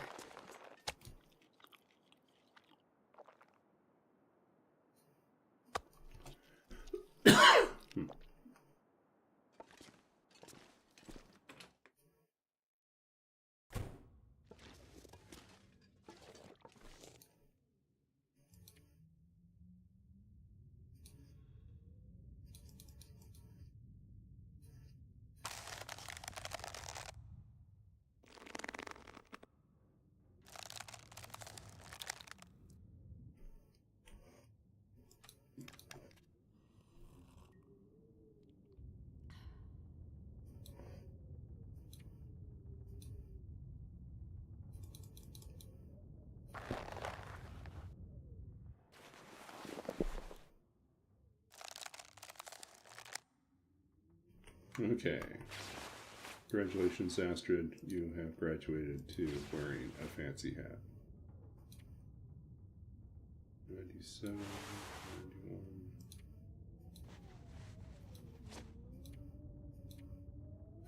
91.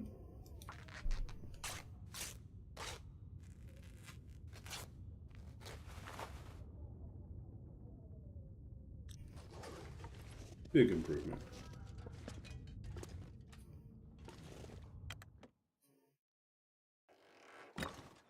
This pack is getting kind of heavy.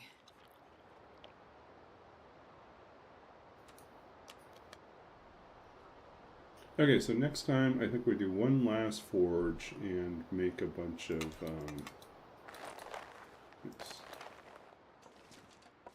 new arrowheads.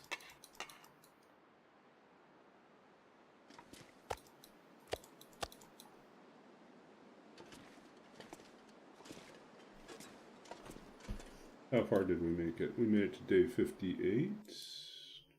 2.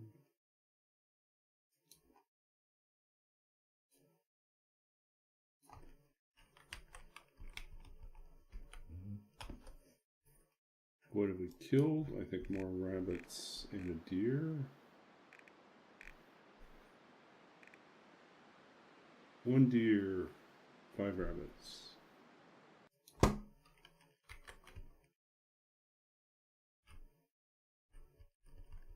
Finally, our first deer.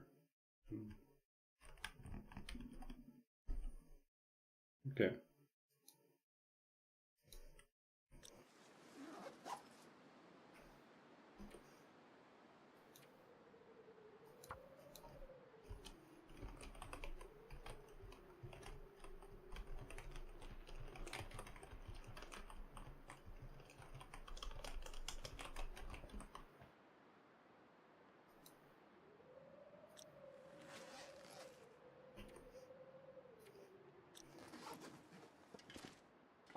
Cool, so close. Okay. There's a big save.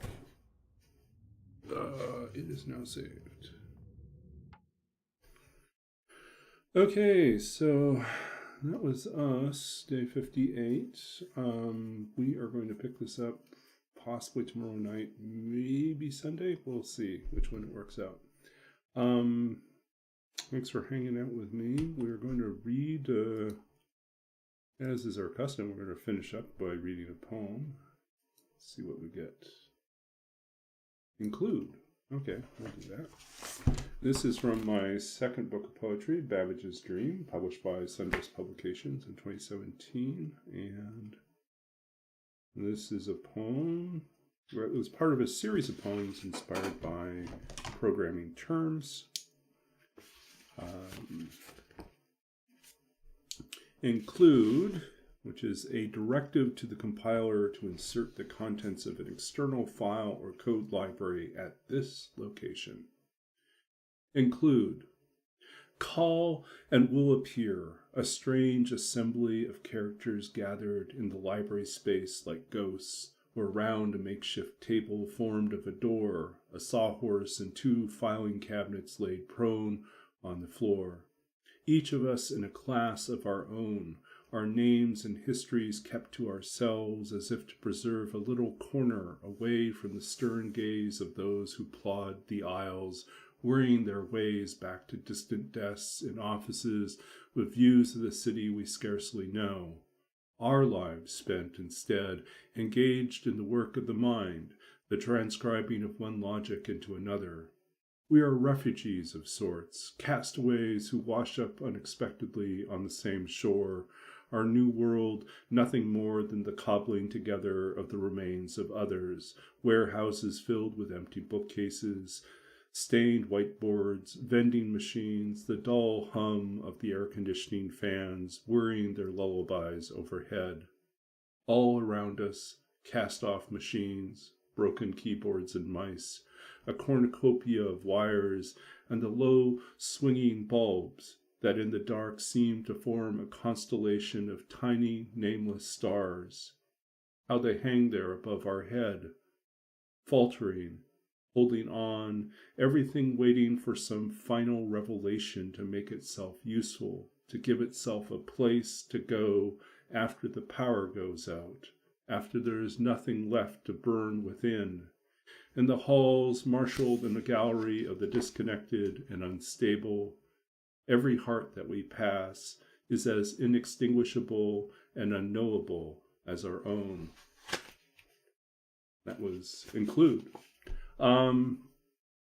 Yeah, good to see you, Nuka. Good to see you all. We're just closing up for the night. That's Include from my second book, Babbage's Dream. Yeah, so this is largely a reference to the first job I had in the games industry. Well, actually, the only job I had in the games industry. Our first location, the company I worked for, Knowledge Adventure, did children's games and educational games. And initially, we were housed in this old warehouse in Glendale, in California, just outside of Los Angeles. And it was just kind of an odd place in the sense that all the tables and desks that we had were really just slapped together with bits and pieces of things that were left around. So it literally was like doors on top of filing cabinets, and like no walls, no cubicles, just like bookcases that kind of framed spaces.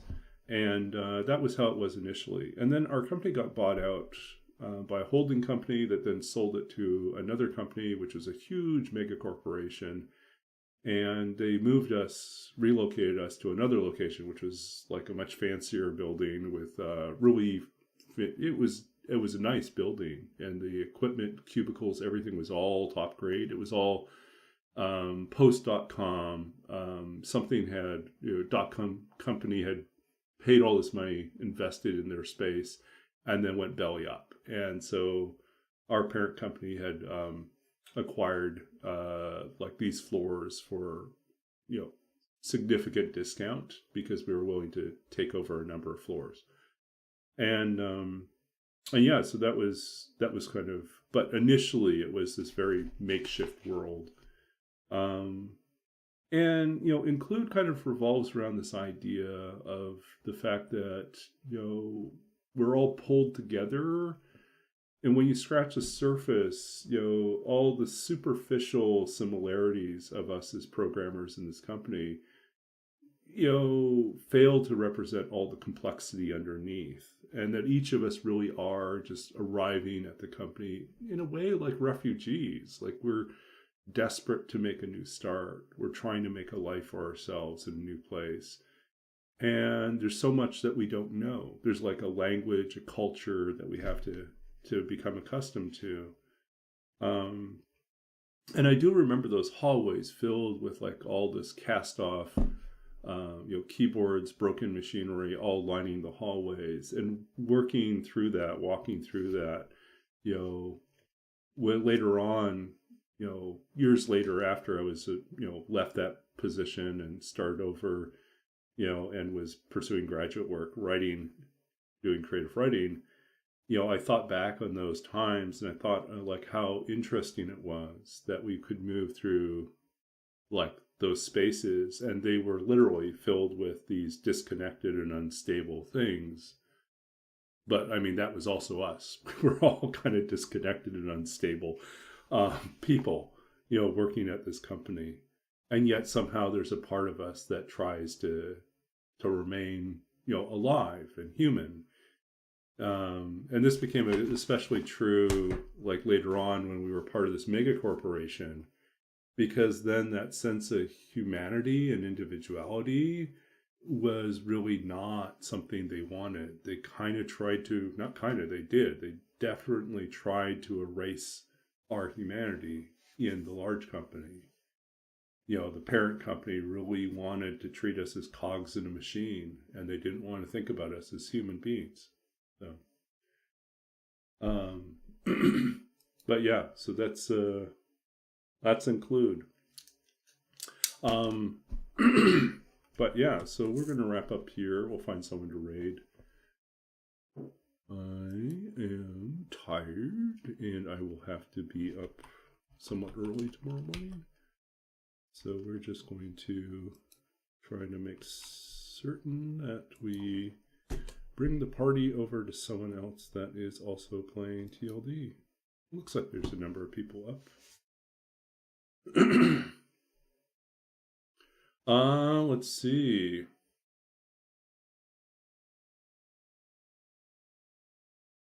Okay, Castleology or Mr. MX Darling.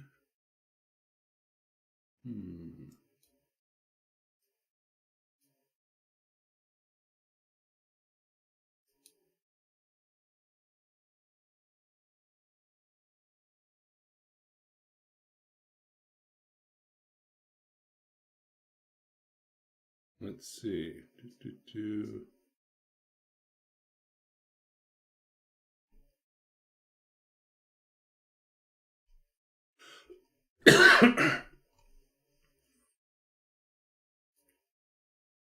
Okay, let's see. Taking a look at our two options to see who we have here.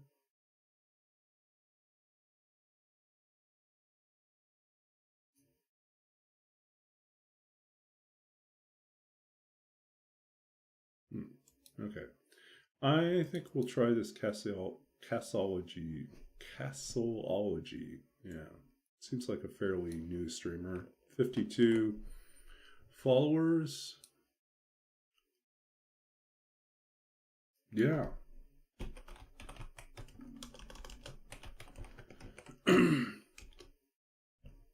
we'll give this guy. Or did it not work?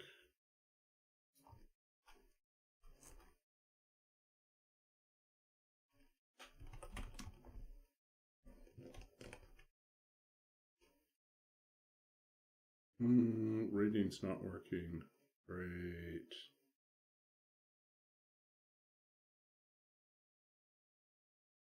Oh.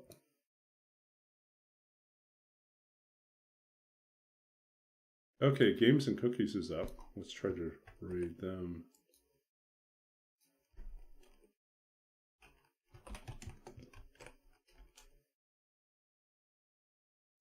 I don't know. It's giving me issues with trying to raid here.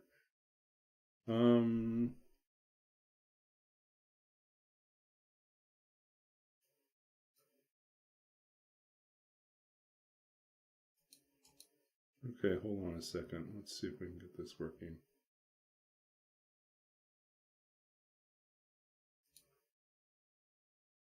Try to do it the other way.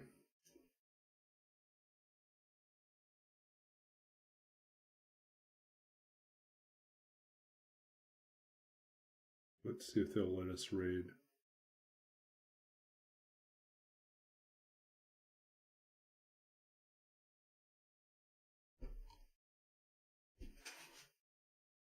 Why is it not letting me? Okay.